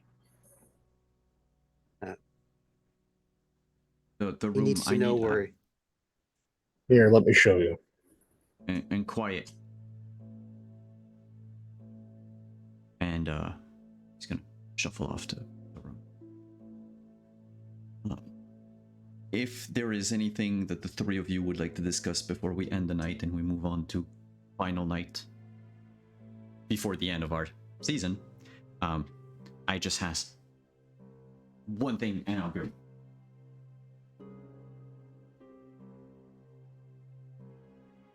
So as Artie leads Andrade back, Flory will come back into the room. And Dixon is clearly on his way out.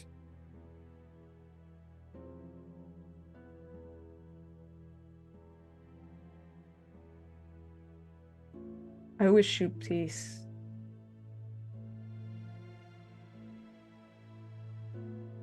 Thank you.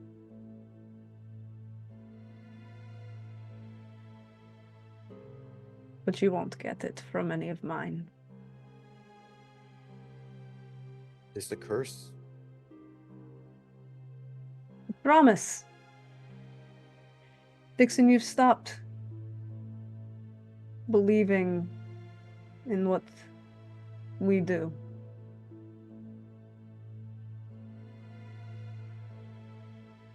I've never been part of you That's in obvious. the first place.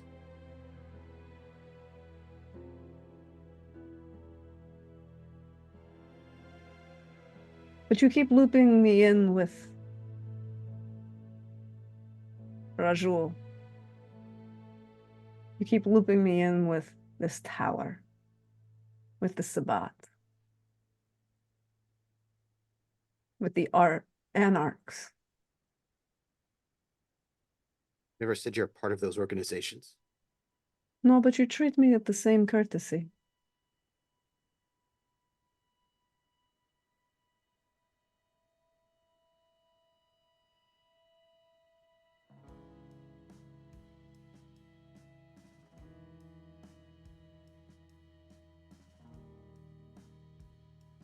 I don't know what that means from you, but I will take your threats and your curses as confirmation.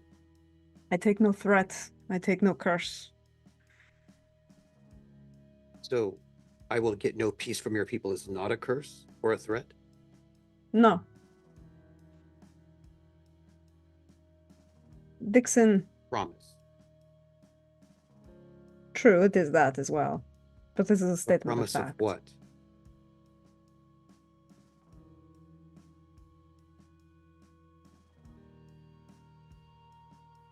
It is a promise that I see. And I made you an offer. I made you a hand.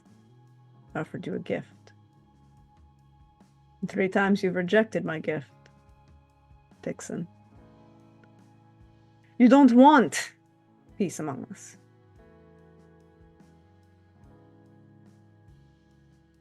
And so, I acknowledge that you reject. And I will let those who follow my path know that you do not, and that you reject us. Again, that sounds like a threat. Many people seem to think that, but that's not. If I was going to threaten you, I would say, Dixon, I plan to take a stake and drive it between your 4th and 5th rib, through the back, slightly angled downward, and approaching your heart in the fastest way possible. That would be a threat. But I made a promise.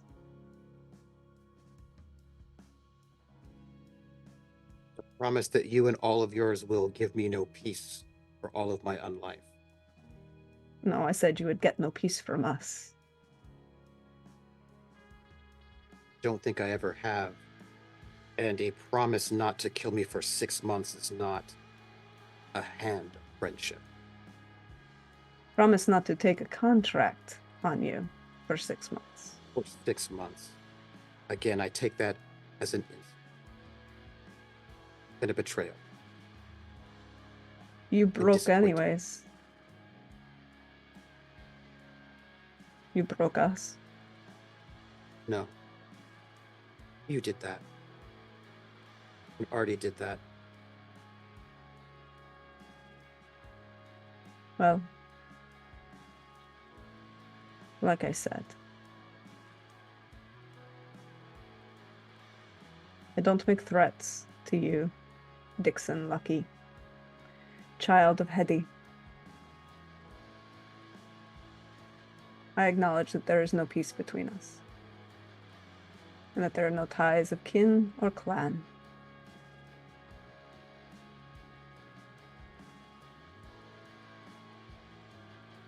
I will tell you this. Unlike you, I would never take a contract to harm you. Not in 6 months, not in 60 years. Because I remain loyal. Even if we walk different paths. That is a courtesy that you do not afford me. But you'd never asked if I would fulfill the contract, Dixon. You never said I would never take a contract. You said I give you 6 months. I said I promise not to take a contract for you for 6 months. Yes. I never promised to fulfill any contract on you, Dixon. And That language sometimes says to me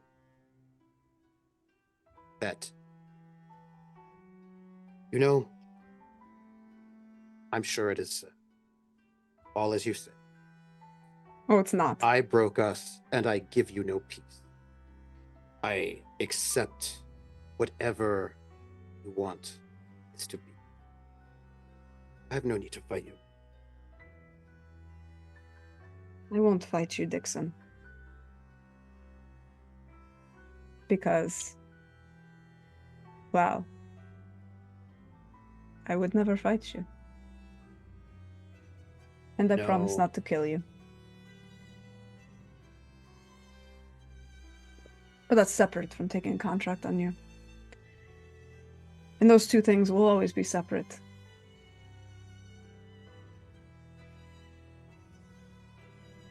If I die by your extended hand by proxy, or Artie's sire, so it will be. I wish you to never meet Artie's sire. I do not wish that on anyone, kindred or kin.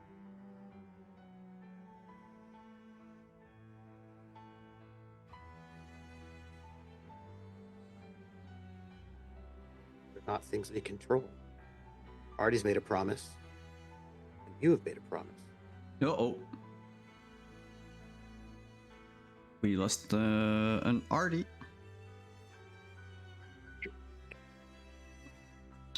You want me to just join for 30 Okay, seconds? so long as I hold my mouse like this. Yes. Oh, okay. Wait. Yeah, if I do this. Okay, Dixon's in his place, but Flory can't because I can only hold one. So, Deirdre, you're in Arthur's row.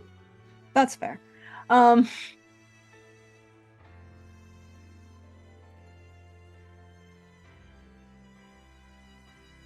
And Dixon.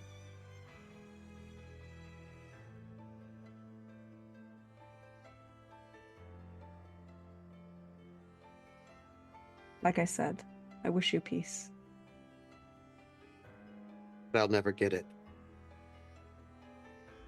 As you say.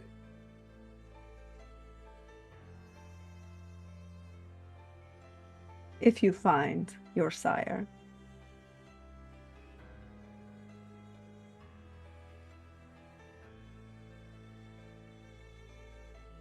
Tell her we wish you both joy. I will not be leading anyone. And neither will I. That message comes from Giordani. Don't know Jordania. Never met her. She does.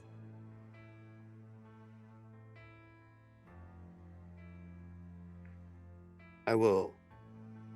If I see her, it'll be in a few decades' time, and I will tell her, if I'm still alive, that Jordani wishes her joy. That is. Brett? No. I guess she'll know. Hopefully.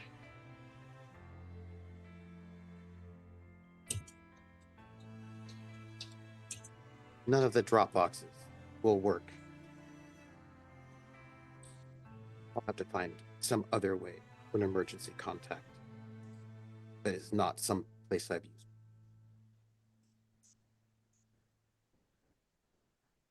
I hope it is merely my paranoia. You're a professional. This is what you do for a living. Paranoia is what I I've- do for a living. I've always taken your counsel and Artie's counsel. And I've always taken yours. You have not. Neither one of you two have. Taken your counsel. Agreed with it, not always. Yes. I'm sorry. Forgive me. You listened to me speak, but you did not hear me. Which is fine.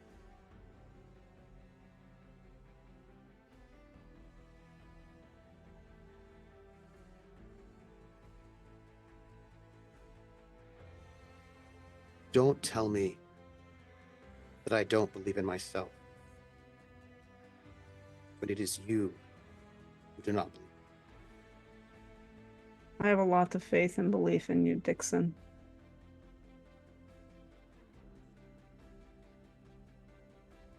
Maybe it's just respect you don't have for me. Not anymore. I did at one point.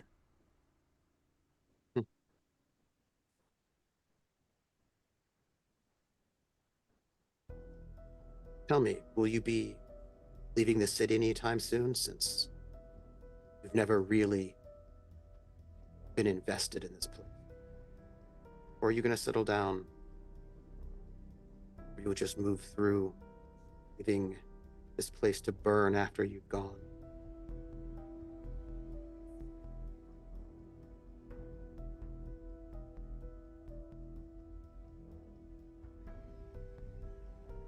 Go with God.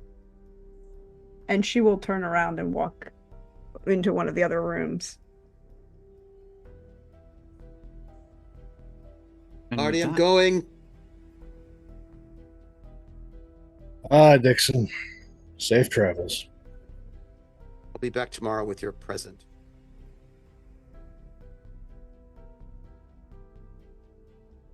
And so, let us move to tomorrow. Last thing that Flory does at the end of the night, she sends a text to Casimir and Zalmati.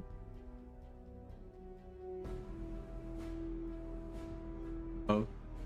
That she's going underground.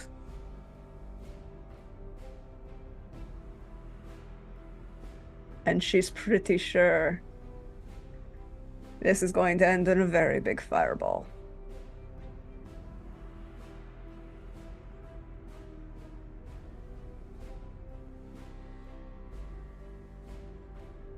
Noted. Yes. While discussions were happening, I was on the phone with Fredo. Hey, Fredo. It's Arthur. Hey. I am afraid I have another real weird one for you. And maybe if she's taking your lessons, you'll now do apprentice? A member of Clan Malkavian here local has a pit that a bunch of humans had a really bad time with, that he is now sealed shut with concrete, and apparently something spiritual in nature has decided to poke its hole through said concrete and maybe is possessing him, or at least driving him to unconsciousness during the night. This is way above my head, that's why I'm calling you. It's good, because what you've done with the house, I had my hands full. But, okay, I will add that to the list, and... Feel free to send me the bill. Will do. Have a safe night, Arthur. To Fredo.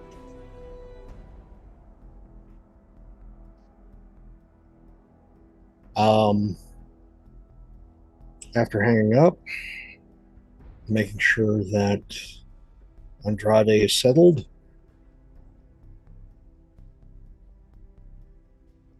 walks back into his bedroom,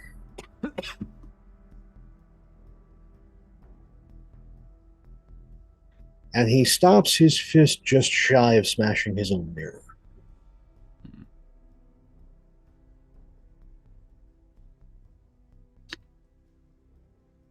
And thus we move to the following night.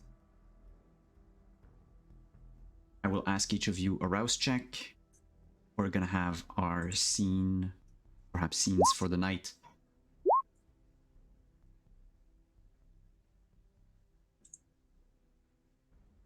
Ooh. Some peckish, some not.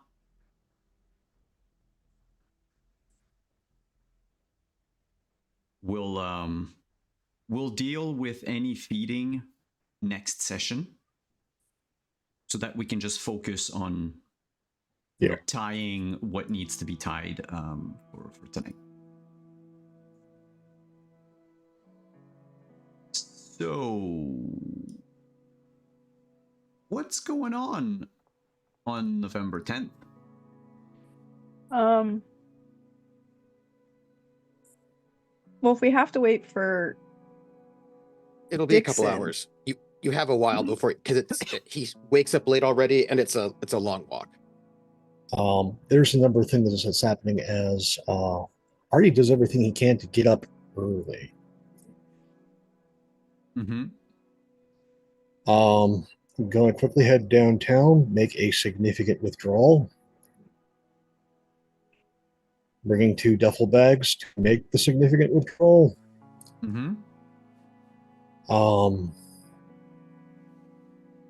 As he's headed back to the house, since he's in the rolls, he uses the Bluetooth to call Valois. Hey, Valois, what's happening?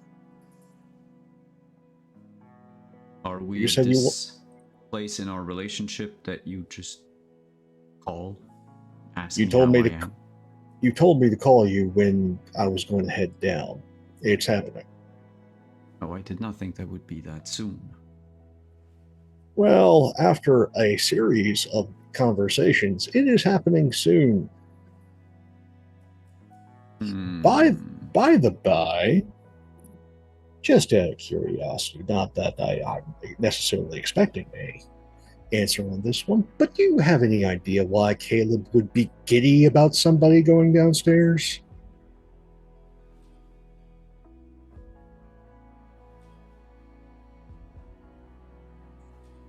Giddy. I did not misspeak.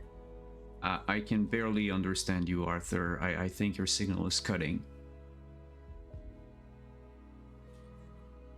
I said Caleb is giddy about me going downstairs. Arthur, hello? Goddamn technology. Arthur, if you can hear me, let's continue this face to face. Fuck. And he hangs up.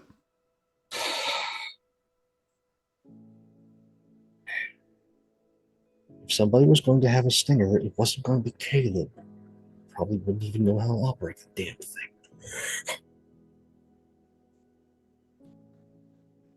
All right. Going to do a fucking detour because Mr. Wizard is paranoid. Aren't we all? If you detour by Yeah. the University of Montreal. Yeah. There is a like, we are power walking.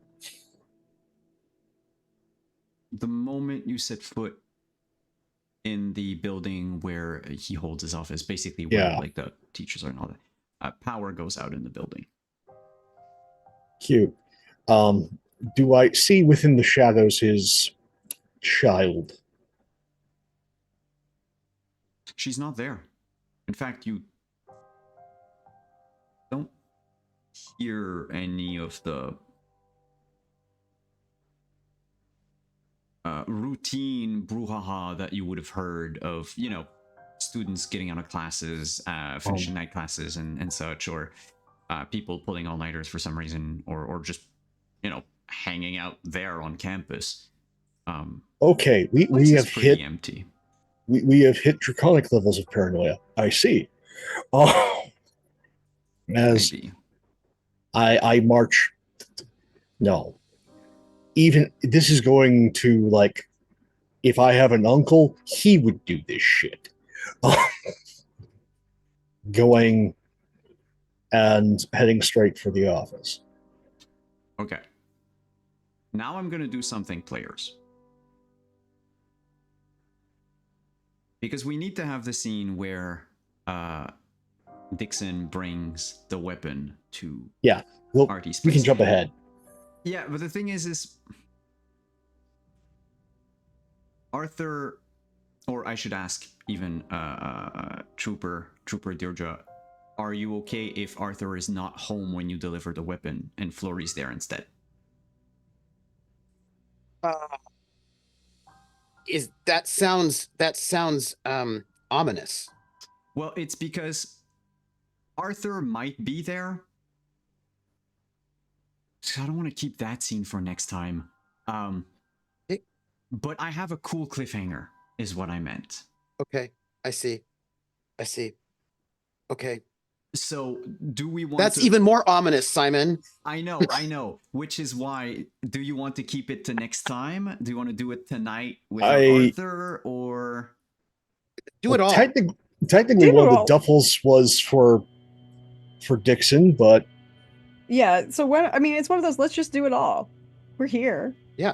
Yeah. Let's do it. And we're not gonna. We don't get to. If we do it all, I don't have the cliffhanger. Give us a cliffhanger and give us everything. Give us all the stuff. I can't. It's either I challenge your abilities as a GM, Simon. Give us a cliffhanger and, let us finish what we need to do before we go into this underground. Well, then in that case, when Dixon shows up at Arthur's place, there's only... Arthur's not there yet. Arthur's not back from his from his outing. There's only Flory and Antonio.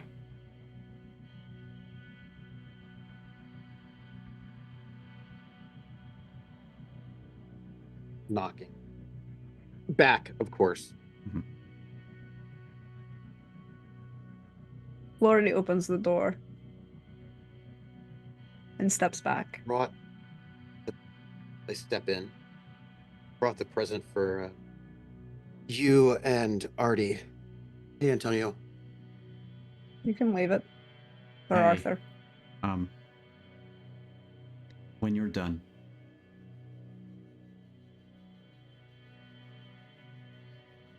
Where's Artie? I think he left on some errand.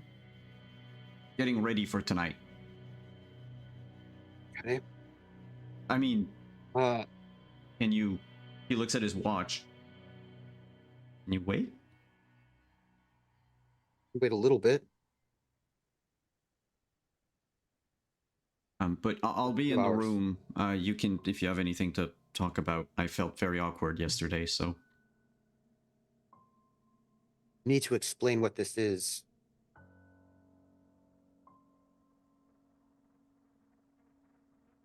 He's leaving to go Wait. to his room. Just watch it. Flurry will close Oh, the wait, door and step back into the main, into the room with the pool table and the couch. He'll go and like sort of lean up against the pool table and like wait a good half hour. And he's got like a bag, like a shoulder bag with him. Flurry is spread out on the pool table, a roll, and is cleaning every single one of the lockpicks of the various sizes and shapes and sliding them into the duffel roll. And then she rolls that up. She's cleaning the 3 guns that she carries. One of which is a Colt 1911, which is a very obvious antique Colt 1911. And not a 1930s or 1940s Colt 1911, an actual Colt 1911. But she carried. And if you're like spread out on the pool table, he'll like move over because he doesn't want to get in your way because you have to like move around it. So like move over to like and perch, no, it's like one of those. spot. She's got it all like set up at the one of the short ends so that she can just kind of go from there. But she's setting things up, and it's this classic montage of pinning everything in place. Dixon would notice that she's not wearing the headpiece that she has worn the entire time that you have known her. Like she didn't have it last night, and she hasn't had it. She doesn't have it today either, or tonight either. But she focuses on this. And I think he'd probably like, if there's like a cabinet, probably lean up against that, and just sort of like, give her the space so she could do whatever she's going to do around the pool table. And as he like looks around the room, and it's like I imagine it's gonna be like a sort of like just the sound of her cleaning, weapons and lockpicks, right? The sounds of pieces of weaponry sliding into and out of place, that sort of a thing. Mm-hmm. As he, just sort of stays out of her way, just sort of like a little bit nondescript, as it were, leaning up against, in that kind of the quietness of their house, of Artie's place.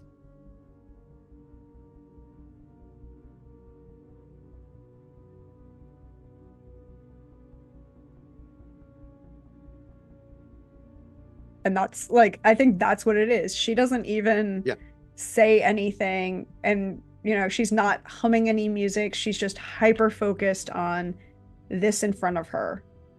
And it's that feeling in the room of, if this was like a Regency romance, it's the cut direct, right? Like I know that you're there, but I am intentionally ignoring you and using that as a pin to kind of twist against you, kind of level. And he is like, she's a professional, she's doing professional stuff, like step out of her way, right? Like, as he has always done, that when she is doing her business, he just steps out of the way, leave the professionals to it. So he just kind of like, he's up against like wall cabinet, just sort of leaning, because he tends to not sit at Artie's place because Mhm. he again has like one pair of clothing, 1.5 pairs of clothing, and they're not necessarily the cleanest. They're not So also he, probably always dry. right, and so he's got like 2-ish sets of clothing. So Mhm. the clothing should always be dry, but he doesn't have, so he doesn't like to mess up Artie's place because it's very nice, right? So he, Given the silence though, at some point Andrade would like shuffle back in the room. Go, it's pretty quiet. Can I borrow Dixon? or do we think how long do you think Artie's going to be? Until he's done. Um, All right. Well, before I go, let me just show you this thing that I've got, just in case. If there's like an end table, like by one of the couches or whatnot, he'd go into the bag and he'd pull out a towel that's been wrapped up, right? So like a, all wrapped up, right? This sort of towel, folded in half and wrapped. It's like, okay, so, and he will like, he's very careful not to touch whatever's inside. It's like, this is going to be very painful, so nobody touch it. I figure that Artie would figure out how to deal with it. He sort of unrolls, and then clattered onto the table is a steak, but made of iron or some sort of metal. This is mystical. It's got mystical, magical properties, and it might save your lives. So don't touch it. Gloves, perhaps. Yeah. Tell Artie that does something. It's got some sort of, well, you both are very good at knowing magical things. I figure we would find out what it's about. But don't touch it with your bare hands. there's like a sense of wanting to touch it coming from Andrade, like a child. Don't. He knows in most- part of his brain that the stove will be hot, but he needs to touch I it know, to make but sure. touch it. With his one Probably the remaining most- arm, Probably the most powerful thing that I've got. So, best of luck, tell Artie. And I'm he sure sort of Artie goes will- to move. I'm sure to, Artie will to- I'm sure Artie will appreciate your gift. and he will sort of walk to where Antonio is. I'm just gonna bring you to the room. He'll follow. So I thought about the images, and to paraphrase, he's going to retell what he said yesterday, but like in order.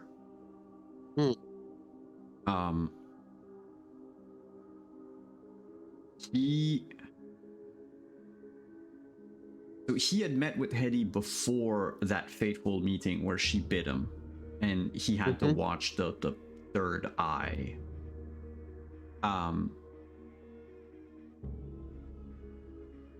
He thinks 90% sure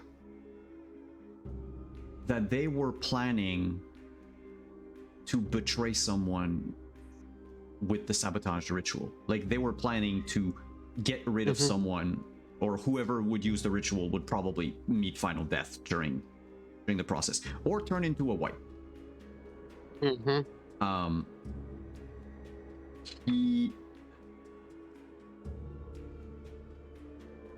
He knows that the thing about the divine or the spirit of the ancestor was something that Hetty was interested into, but he doesn't think that it had anything to do with that ritual.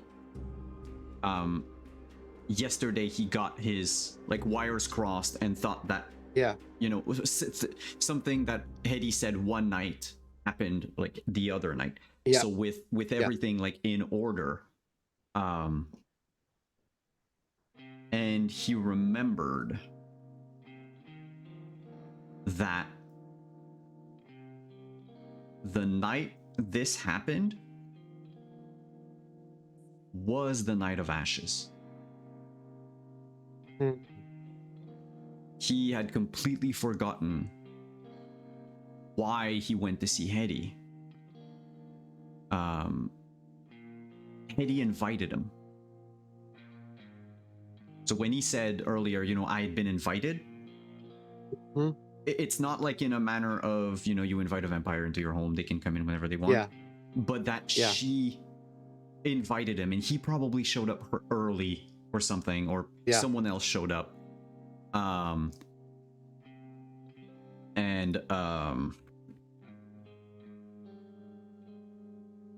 Give me a sec.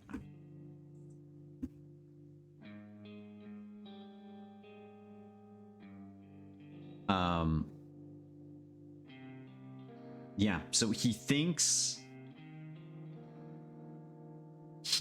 that some of the people in the group, the three that were there, right, knew that the Night of Ashes was going to happen, and he thinks that they were going to hand the ritual like that black mass where everyone was invited. If it gives you control over vampires and everything, that would have been the perfect thing. But he says, I either showed up too early, or I don't think it was too late. But I think if I hadn't shown up, they would have left for the mass. This is like, this is divine providence.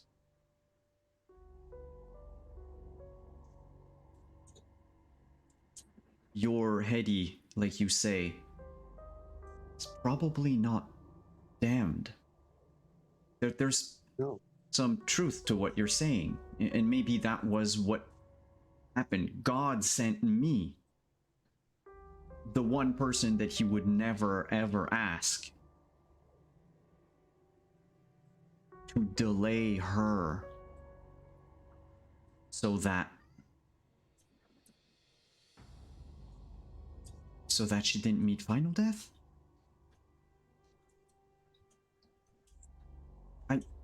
I don't know more than that. I ran through everything. I tried to will most of my blood away to unlock all of this. But that's all I remember from that night. I remember the other part I recall is slinking in the shadows to avoid armed inquisitors.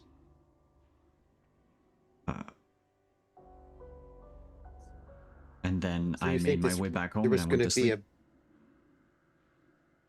I said the other night that if this ritual was a thing, I don't know why they wouldn't have used it. So maybe they were planning on doing it the Night of Ashes, and for a big thing, it was things that make sense.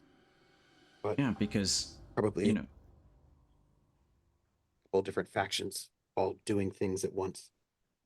Well, call everyone in the same place because you want to drink everyone or something. And I mean, Strathcona was, he was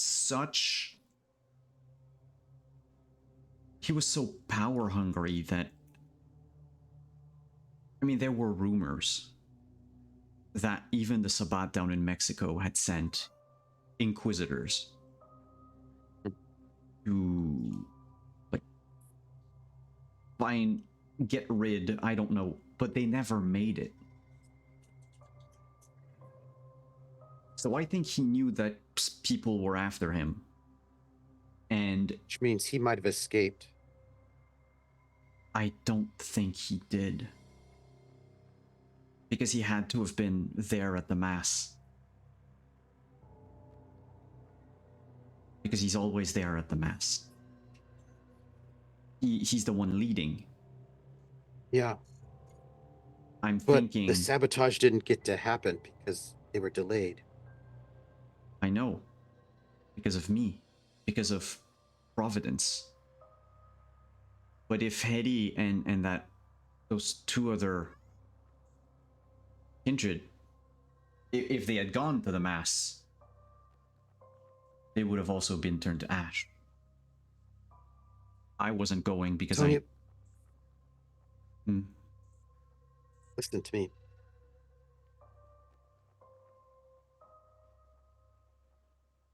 I want you to say some things to them. But maybe not everything. They need to know things so they don't just die.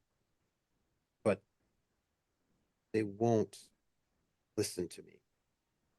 I want you to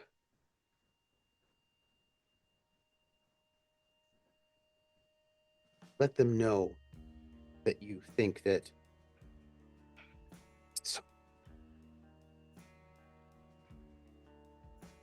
I talk so much.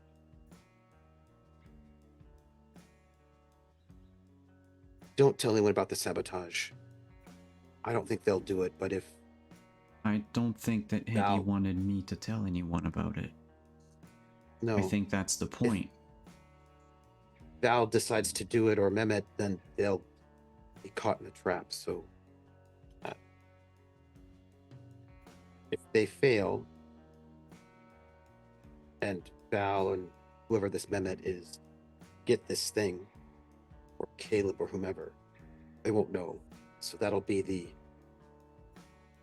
plan B.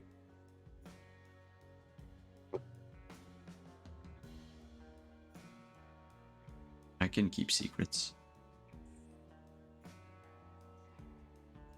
Eddie.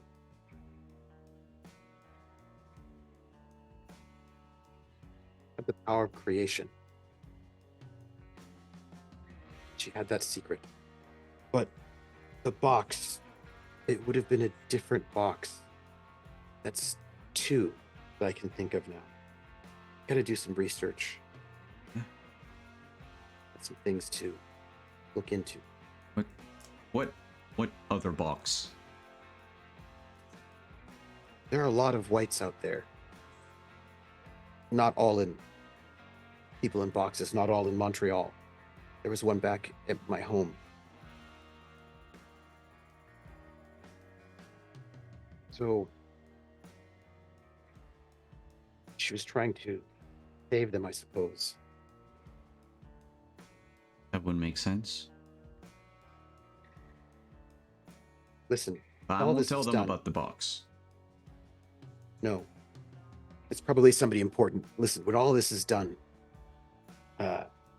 you and I, if it's part of your journey, we can go and help save them together.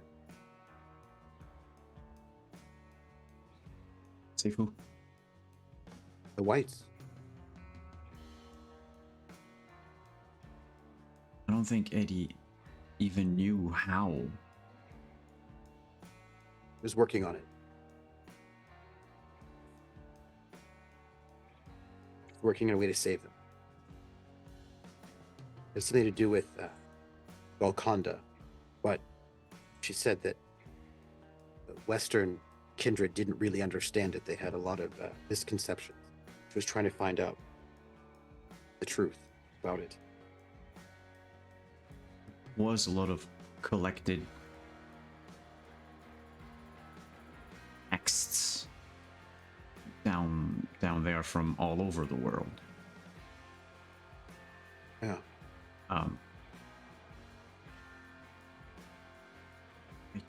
I need you to do me a favor. Yeah. Really important. Uh-huh. You can't die. Okay. I don't plan on doing this. Good.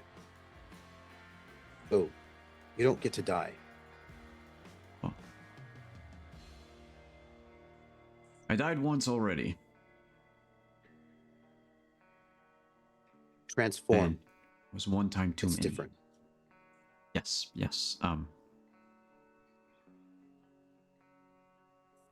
Listen, gotta go before they all get here, but I need you to know this. They all say these things that we're monsters or we're damned. We're not. Maybe some of them are, I can't say, but we have been given a gift. Responsibility. What we have, something very rare that very few people can do or have access to. It is a rebirth. We have been created anew to do something that others cannot. We must use our power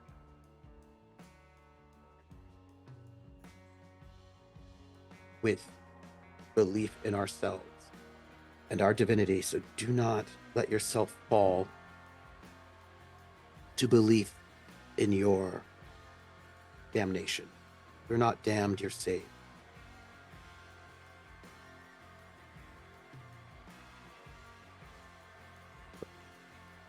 Just know that. Don't listen to all the rest of them out there who'll say those things about you. okay. Both of us. We are divine. Is it because it's... You know what? Okay. Yes. Okay. On one condition. What?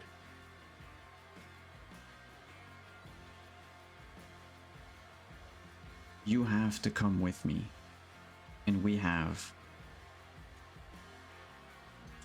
to go see what happened at her haven. I've given you a lot, Vixen. I don't know how to explain it. I know Providence. I feel it somewhere in me that I somehow have to guide you there. Like the shepherd. Shepherd. Spoke with her voice. Shepherd, that's her name. What? The woman. Yes. Uh, Her name was Nakuru Shepherd. Zhao. The one with the eye. Yeah. Yes. Wow, I Listen. remembered.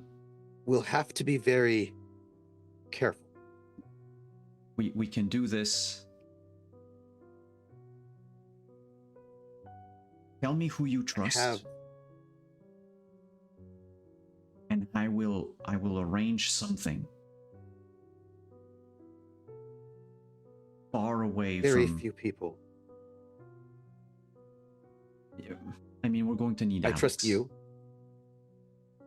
I trust Melvin. I can think ask Alex to make a potion without telling him what it's for. But do you trust them enough that he's not going to put two and two together? probably. My former coterie mates are going to walk into a trap. It'll probably be quite explosive and it might be a distraction. But I have to get the other entrance. There's another entrance that I need to pick up. I will, you and we can meet maybe tomorrow night.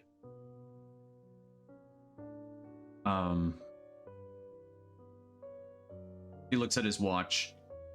I might have enough time tonight.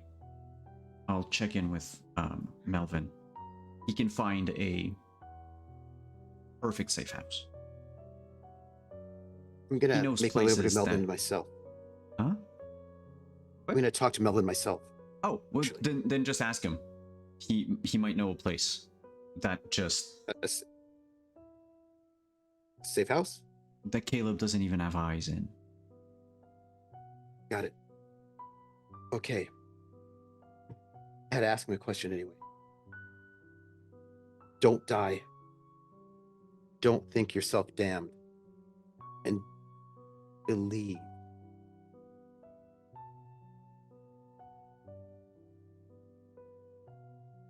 Go. Yeah, I'll tell. Thank you. I'll tell Arthur not to touch the metal spike. Yeah. Listen, that spike was holding a white. Still. Unaging. For who knows how long. And when the stake was taken out, the white crumpled to ash. So it kept its body in a stasis, even though it was already dead. There's something about that stake that is powerful and enchanted, perhaps. If you feel they need to know that, you can tell them that. They'll probably hear it from you. Yeah, okay. Held a white, torpor, removed it, ash. I don't Did know you if it was touch it with your actually. hand? I think. Yeah, it hurt a lot. It was really not great. That's how I knew it was not normal. Also, I'm not quite certain it wasn't torpor. I think it might have just been dead, but unashed until it was removed. It was something different. I suddenly don't feel like I want to touch it. That's what I'm saying. Just, you can tell them that. They might believe it when you say it. So, I'll see you tomorrow night. Let's meet, do you want to meet at the, not the hospital. Why don't we meet? I'm here. Well, tomorrow night I can meet you at... Look. Talk to Melvin. Talk to Melvin. And... Yeah. Whatever he says, tell him to tell me. Because you cannot walk all the way back here, but he can tell me. Right. Okay. I was thinking maybe if we're done hospital, but I'll let him know. I'll have him tell you. Don't die. Got it. I think I've known you the longest. Aside from Hetty. So, can't die. If you die, I'm going to have to kill a lot of people. Do you understand? I will avoid the sun and fire. I'll probably just be on the couch, watch TV. Let's about back. Okay. He seems... Dixon will. Compared to yesterday, you know when he said, I trust you? Mm-hmm. And there was like that strange... Yeah. Can you make a check again? But this time, you get an additional 2 dice. Because Insight of manipulation, everything. Insight manip. I would say you could probably use composure instead if you wanted. Same. Okay. If only because it would have worked too. 2 successes out of 2? 2 successes.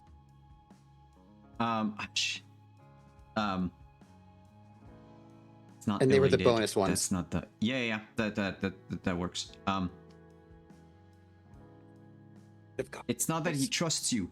He has the face of someone who has faith, like an epiphany, like a moment of almost like divine inspiration for a sec. It's not yesterday that he trusts, is that he has faith in you, but he didn't necessarily know it. And tonight, when you leave, and you've told him that you would let him shepherd you there, he had that same expression, that same sort of like divine calm, or like that he knows, not to be ominous, but probably the same expression that Jesus had when he saw Judas get up from the table in the middle of supper. That he was that hungry? Same, like, that same, like, Dixon's going to get second servings. But it's more like almost like a prophetic thing. Like, I know there's a word for it. There's a specific word for that sort of like divine, calm, inspiration thing. Yeah. Revelation. I don't know if it's revelation. Inspired? Oh, hello, Raiders. Yeah, it's kind of like, not premonition. Premonition? I swear I used to know the word in both languages that I speak, and I do not remember them at 1 a.m. this morning. If it helps, Dixon is very clearly, when he's talking to Antonio, it is very clear that he's a believer. Maybe not the same belief, but he is 100% sincere in the idea that they are not monsters, but they have a more divine calling. That is to do something, right? That is a very sincere belief. Yeah. That this is that they are divine, right? That they are semi-divine on their own. Yeah. It's beatitude. Mm-hmm. Mm-hmm. Yep. Meanwhile, Flory. Aha, you thought I would go to Artie for a second. Flory first. Can you give me, if you are inspecting the, without touching it, of course, but looking at this stake that looks almost like a railroad spike. Do you want to give me intel and occult? Sure, why not? Because I do not think... Yeah, intel occult. Difficulty 2. Oh no, you have an extra die. Oh. I'm not going to tell you why, but roll intel occult with an extra die.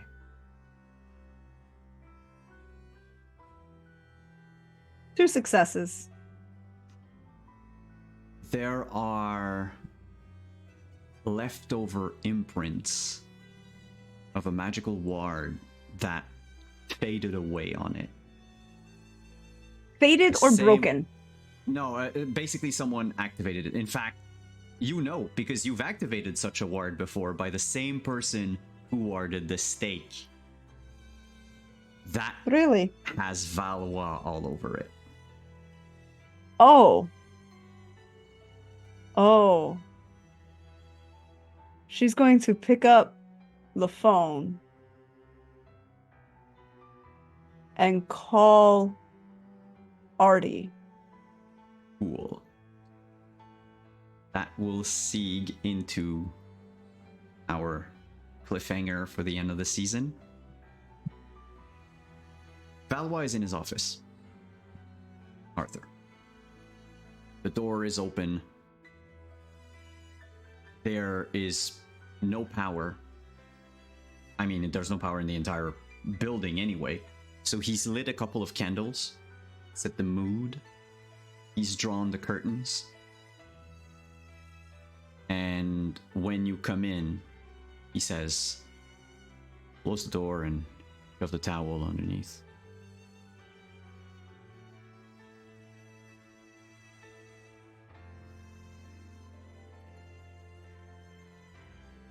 All right, Valois. This is rather elaborate.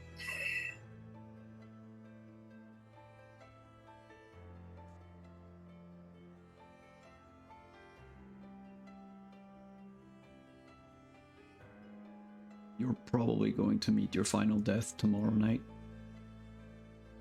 I don't see why I shouldn't unveil some of the secrets I've kept. It might help you survive. Especially because our good sheriff seemed to have played his hand a little too early. I see. But I need insurance, Mr. Porter. And you can see he starts rolling up his sleeve. All right. I am not inducting you into the pyramid or whatever's left of it. Oh no. But I need to make sure that you, at the very least, feel some sort of remorse if you cross me. This may ruin things, but Artie gives an almost too wide grin at this prospect that Tremere is going to give me his blood willingly. He knows the risks, but he needs the bond. I don't think he knows the risks. I need to make a roll. Ooh. The only way I quiet my beast is with vampiric blood, and this is the first time I've had a chance in ages. Ooh. So that would be a rouse check. No, this is a frenzy check, my friend. So that's the Methuselah's Thirst? Yep. I want him bad. This juice box is giving himself willingly. Yeah, he didn't know that. Yeah, I didn't know that. So give me that frenzy check. Okay. Do you want to increase the difficulty, my friend? Given how long it's been. I would need to know, first and foremost, is it in the player's guide? I do not remember. However, I do know that it's I'm currently at, because he interrupted my plans. I haven't fed yet. I'm at 3 hunger right now. I know. Believe me. Look, he's doing this because he doesn't know what's going on with you anyway. I'm just sorry. I have to throw a wrench at things. No, that is fine. I would say... Okay, here's what we're gonna do. Your first check is a regular frenzy check. Okay. If you fail, next turn you will have another one, but at an increased difficulty. Okay. And we're gonna spiral like this, but he might react as well, so... Oh, yeah. Whatever happens, happens. He's very lucky. You can lower your hunger by 1. Theoretically. No. Until... It's the right person in the driver's seat at this point. No, but as it's opposed to that. Theoretically, if you have XP to spend, you can learn Blood Sorcery. But you would need to spend it in the next few nights. Oh, yes. That said, you drink of his blood. We'll do the bond mechanics and everything out of once he's satisfied that you've drank enough, says all right, and he moves his arm away, wipes lick it to close it.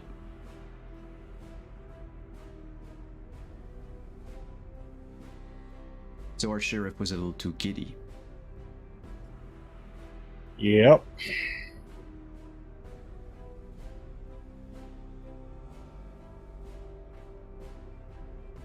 There's a reason why I am where I am, Mr. Porter.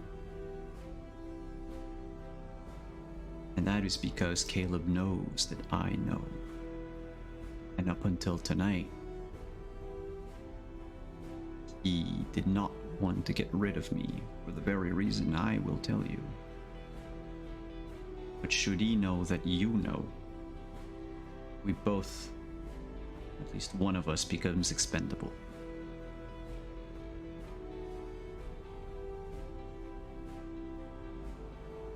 Hope.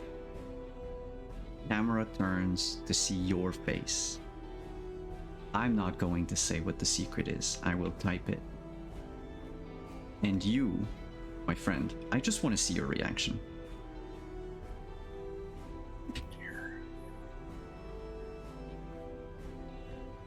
Valois says this.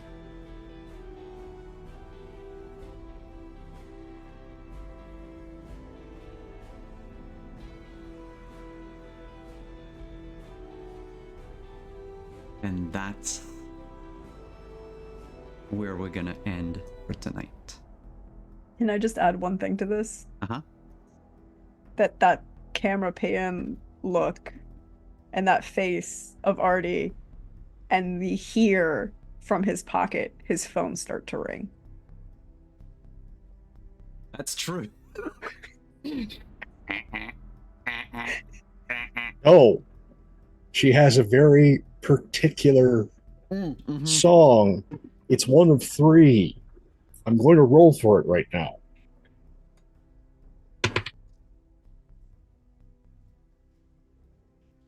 It's the girl from Ipanema.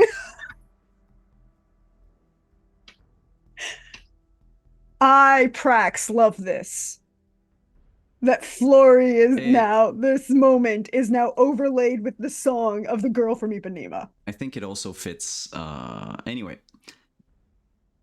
That was season 4 wrapped up of Montreal by Night. Thank you so much, everyone.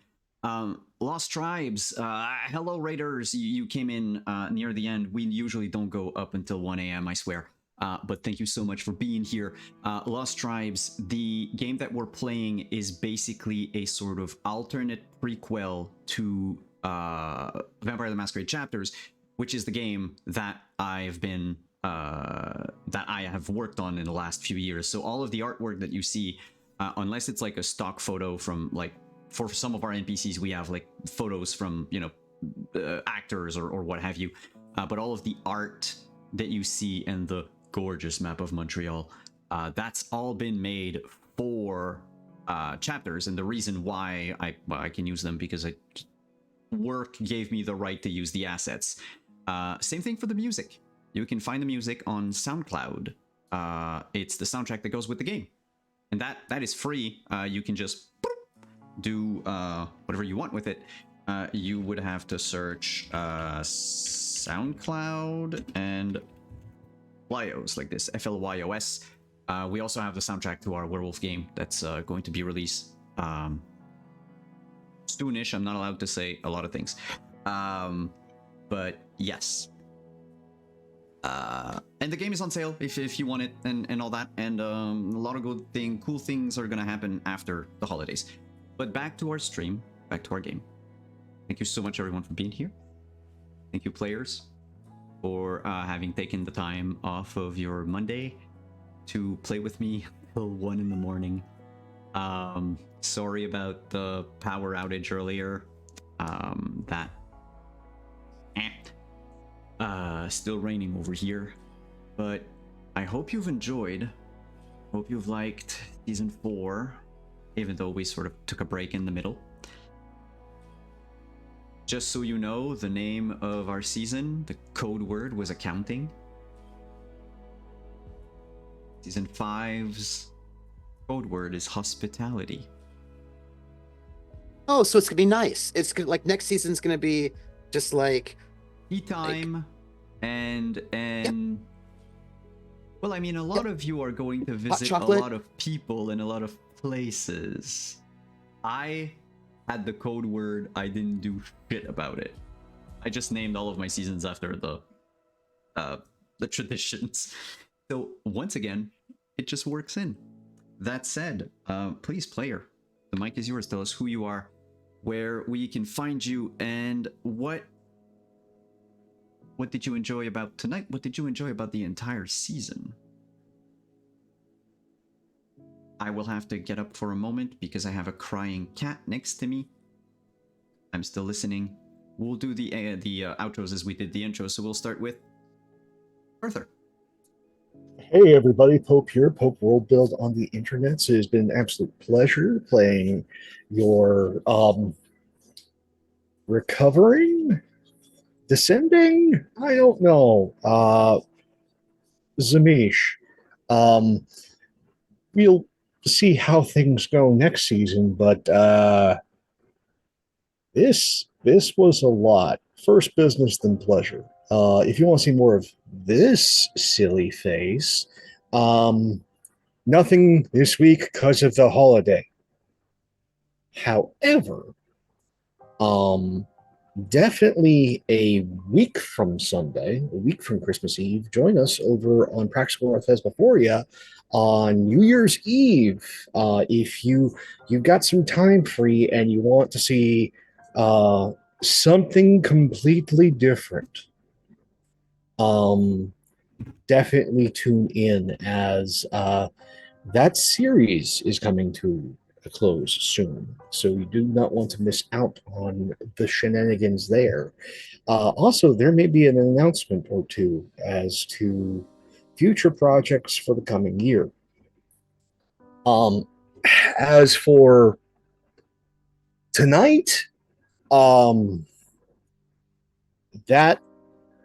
fight was a long time coming, and it had incredibly dynamic ramifications that I do not think the others know. Because had that argument not happened, Artie wouldn't have agreed to drink Valois' blood. He wouldn't have been desperate enough. But that pushed him over the edge. So yeah, that was a long time coming and has major ramifications for what happens next. And then just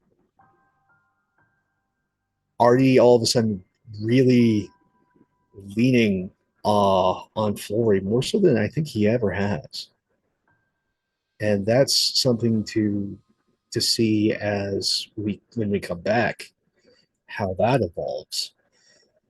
And then just the entire season, good heavens. One, getting to see more of Flory's past, finally visit Montreal and the rest of us and its ramifications. Dixon, like, we've gotten flashes, we've gotten glimpses of that story. It's all coming to a head now. A quest, a lifetime in the making is coming to a head. And the stakes have never been higher. And to just like add a freaking cherry on top of everything, I've got a secret to keep until next freaking season. Because I'm not going to tell you why that face got made. Because it's Can I guess? Fuck no. Can I guess? Not even. Yeah, here's my guess. Okay, what it is you found out that you were Luke's father. No. Maybe not on even... Dallas. Artie's not killing younglings in the temple. But he may be he might have done in the past. he may be hanging out in somebody's shower after a season of thinking that they were dead. Yeah. But yeah, no, that Simon, you magnificent bastard. I never in 10,000 years would I thought that sentence, it's not a long sentence, would ever be associated with Valois. So I am floored, and I now understand why certain actors, they just don't let them do interviews alone. Because damn, that's going to be that is a hefty burden to carry forward. Valois, your dad. You're twins. You and Valois are twins. No, Valois is his stepdad. Valois is definitely dating Val now. Yes. So Val and Valois, they're the same person in wigs. Okay, we're good. I will tell you what I thought Simon was going to tell me, and it's not this. I thought he was going to reveal that Caleb was Val the entire time. It's not that. So no rubber mask. Like that's what in the pit of my stomach I was thinking. But no. And it's you're going to have to tune in next season. And thank you all for being here. Where live VOD YouTube, a story is nothing without its audience. You're much a part of this as we are. I know how rough this time of the year can be. Please be kind to yourselves and one another. Take care, and I hope to see you in the new year. Thank you for being here. Thank you for playing. Lori. Oh, I loved every minute of this. Thank you, thank you, thank you. Thank you to my wonderful co-players at this table, because I love this story so much, and I love how I said this last week and I'm going to say it again, because even though they had like the fight and the resolution, I still think it works. That one of the things I hate most in like contemporary romance or a Hallmark romance movie, whatever, mystery movie, whatever, is the forced miscommunication that forces people apart. And what I love is that at this point, there is an actual miscommunication occurring between Flory and Dixon, and they cannot get over this miscommunication, and it's just building and getting worse and worse. And now we're at a point where I love the fact that Simon said, oh yes, next season is about hospitality. And if you paid attention to Flory's reactions to certain things, there's a line in the sand now, and she is convinced of certain things, and it will probably have massive effects on that theme next year or next semester, next season, which is in next year. All of these things, which is also next semester, so true. It's actually all three of them. All three of them are true. It's just which one you want to pay attention to.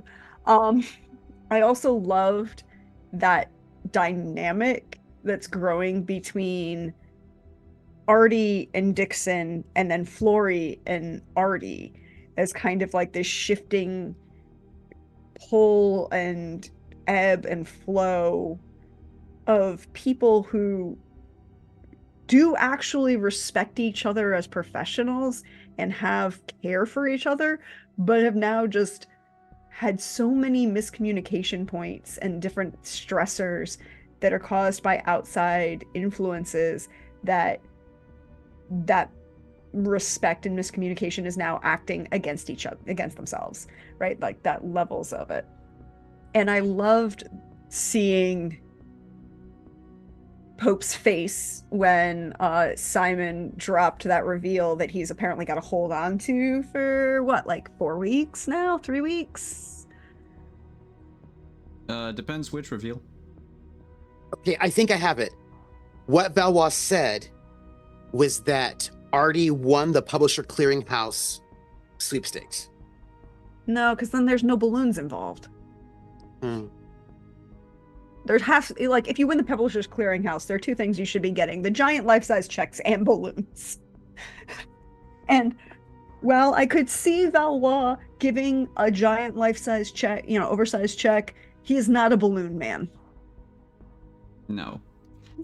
But so yes. So love to all of my players. Love to the moments of just building tension and all of these things.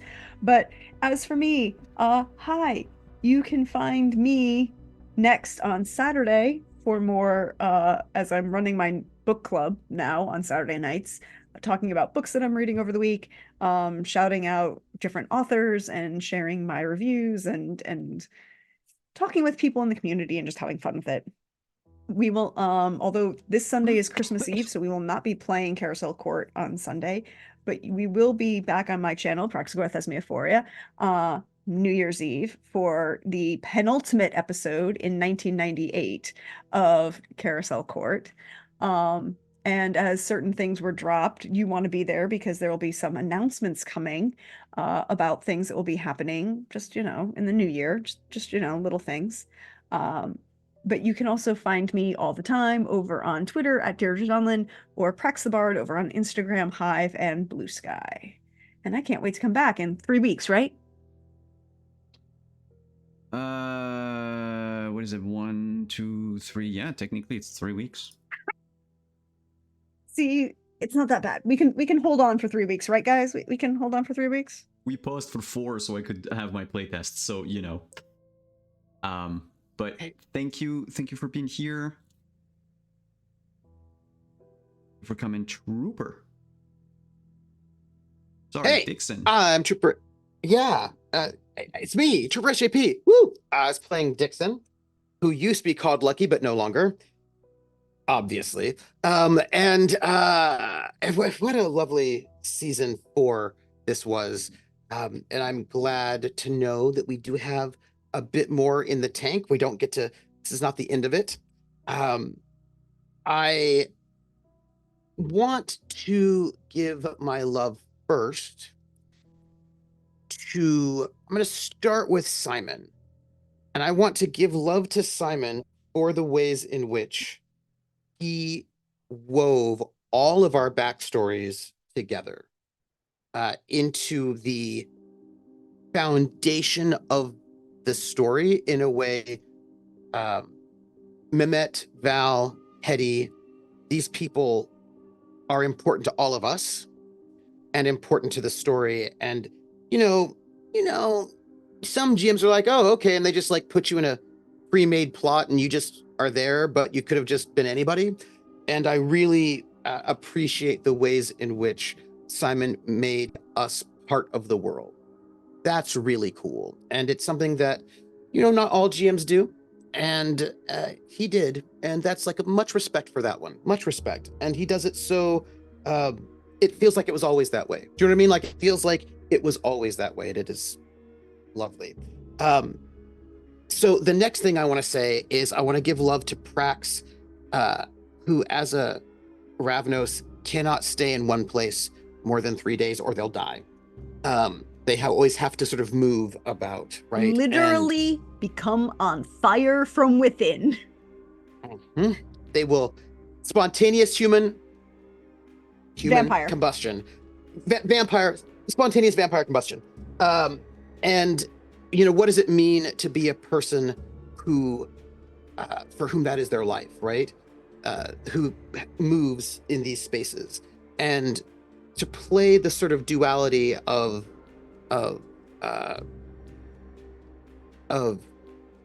Flory, a person who is so happy-go-lucky on the surface, but is a very deep character who is ultimately, I think, most invested in her people, and who her people are is both other Ravnos and then also the Roma who travel with the Ravnos and those who are within and without her people. And like always noting when she says who is her people and how, like all it's just very deep. Like it's very deep. It's very subtle. It's doing a lot of work. And I was like, all right. And then Pope, what would you have me do? Which is a reversal of their dynamic, right? Because he's always been in charge. And when like he's like, well, you have to fight them, right? Like you don't just do what they want you to do. And that was, I don't think that Pope could see his way out of it, because he's like, there are Justicars, there's all these like big pressures coming. And it was a, you know, I can't help but think about this thing that Artie has done for some time now, which is when people are like, oh, well, what about you and Dixon? And he's like, not my circus, not my monkey. Like, he's got his own journey. He's going to do whatever he's going to do. Like a real kind of like, I wash my hands of this moment as I think is a sign of respect, I suppose, or something. Like, you know, he has to walk his own path. And a kind of a really interesting, like, that was not where he was at this moment. It was more like, well, what path should I be walking? It was a very like, it did like, it seemed big, but for me, it felt subtle, right? It felt to me like no matter what kind of expressions were happening, there was all this really subtle work amongst all of the people. And I just really appreciated that very much. And I really, you know, enjoyed all of that. And I really appreciated getting to see Antonio more. That was very nice. I feel like he should maybe be concerned about the day sleeping at night. He should think about it. He should think about that some. And I hope we work all that out. I'm excited to see a special bonus episode with Flory and our Giovanni and also Antonio hanging out, like having Folly and our Giovanni friend, whose first name Folly, Fredo, and Antonio. Folly, Fredo, and Antonio. Yes. I'm really looking forward to that bonus episode. And since Simon promised we would have it, I'm really excited that we are going to get it. I mean, just real excited about it. Like that bonus episode that he totally promised in this episode. So I'm excited about that. And you can find... What? Let me remind you that Lindy's unavailable for like the next 3 months or something. We'll just have to kidnap her. She's not going to Italy yet. You know, just saying. Yeah, so and she's only going for 2 weeks, not 3 months. 3 weeks. Yeah, 3. So yeah. I know. But I'm just really excited about the ways in which Simon 100% said, I commit hereforth, just like an hour ago, to have this bonus episode, and he wrote it down in blood. So I'm really excited about that. And you can find me, today's Monday, you can find me on Friday at 7 p.m. Eastern on my channel for part 2 of Sandman, which is an RPG from 1985-86, which was a huge flop, but very cool. And we started at my anniversary, and we're going to finish it. And it's going to be Simon who's going to be there. And also Laugh Love Lindy, and also Rocket Fox. We're going to finish that up, and I'm really excited about that. And then, unfortunately, you will not see me on Sunday for Carousel Court because we need to have more time to create shenanigans. But that's where you can find me. Thank you. Thank you for coming. Thank you for playing. As for me, I'm Simon at Wondering DM. You can find me over here later this week for the postmortem for One Frightful Night that we are going to have on Thursday. I just need to recheck the group chat. Is it that Valois never learned to read? Is that the secret? I never learned to read. Yes. Thursday, we're going to have our postmortem where we're going to answer questions. I'm going to talk about, what worked, what didn't work, what it is, essentially. And all of that, and what are the like step forwards, and then players will basically just repeat everything they've been telling me for the past 4 weeks. On Friday, I will be over on Trooper SJP's channel for the second part of Sandman, where we're gonna kill Nazi movie villains. I guess I don't really know what's going on. But Sandman is a cool game. And yeah, so we're gonna be over there. And then on Saturday, theoretically, there might be Scion on Saturday. There might not. If you missed our last episode, they are now in the underworld. They are 1 point away from becoming gods, and the group has been separated. Also, an NPC died and nobody cared. And then Kieran, Hannah's character, just fucking ate him. So there's diablerie over there. And that's it for me. What did I enjoy this season? Yes, seeing y'all squirm. That was my thing. I think I cranked the dial up enough this season. With the danger, with the non-stop, no rest, baby, no rest. I'm not gonna say wall-to-wall action, but you have to think. Our session started in-game on November 7th, ended in-game on November 10th. It's only been 72 hours. But what a 72 hours it's been. Thank you so much, everyone, for the raids. Thank you for the follows. Thank you for the everything. Of course, my tonight I really enjoyed the last message I sent. Oh, I said things. What is it that Gandalf says about the Black Speech? It's words that. No, it's Elrond that says to Gandalf words that haven't been uttered in here, in ages, or something like that. Anyway, I said goo goo gaga. Thank you so much for coming, everyone. We'll see you in 3 weeks. Have a safe holidays for those of you we won't see in the meantime. And otherwise, well, next year for more Vampire. Bye bye.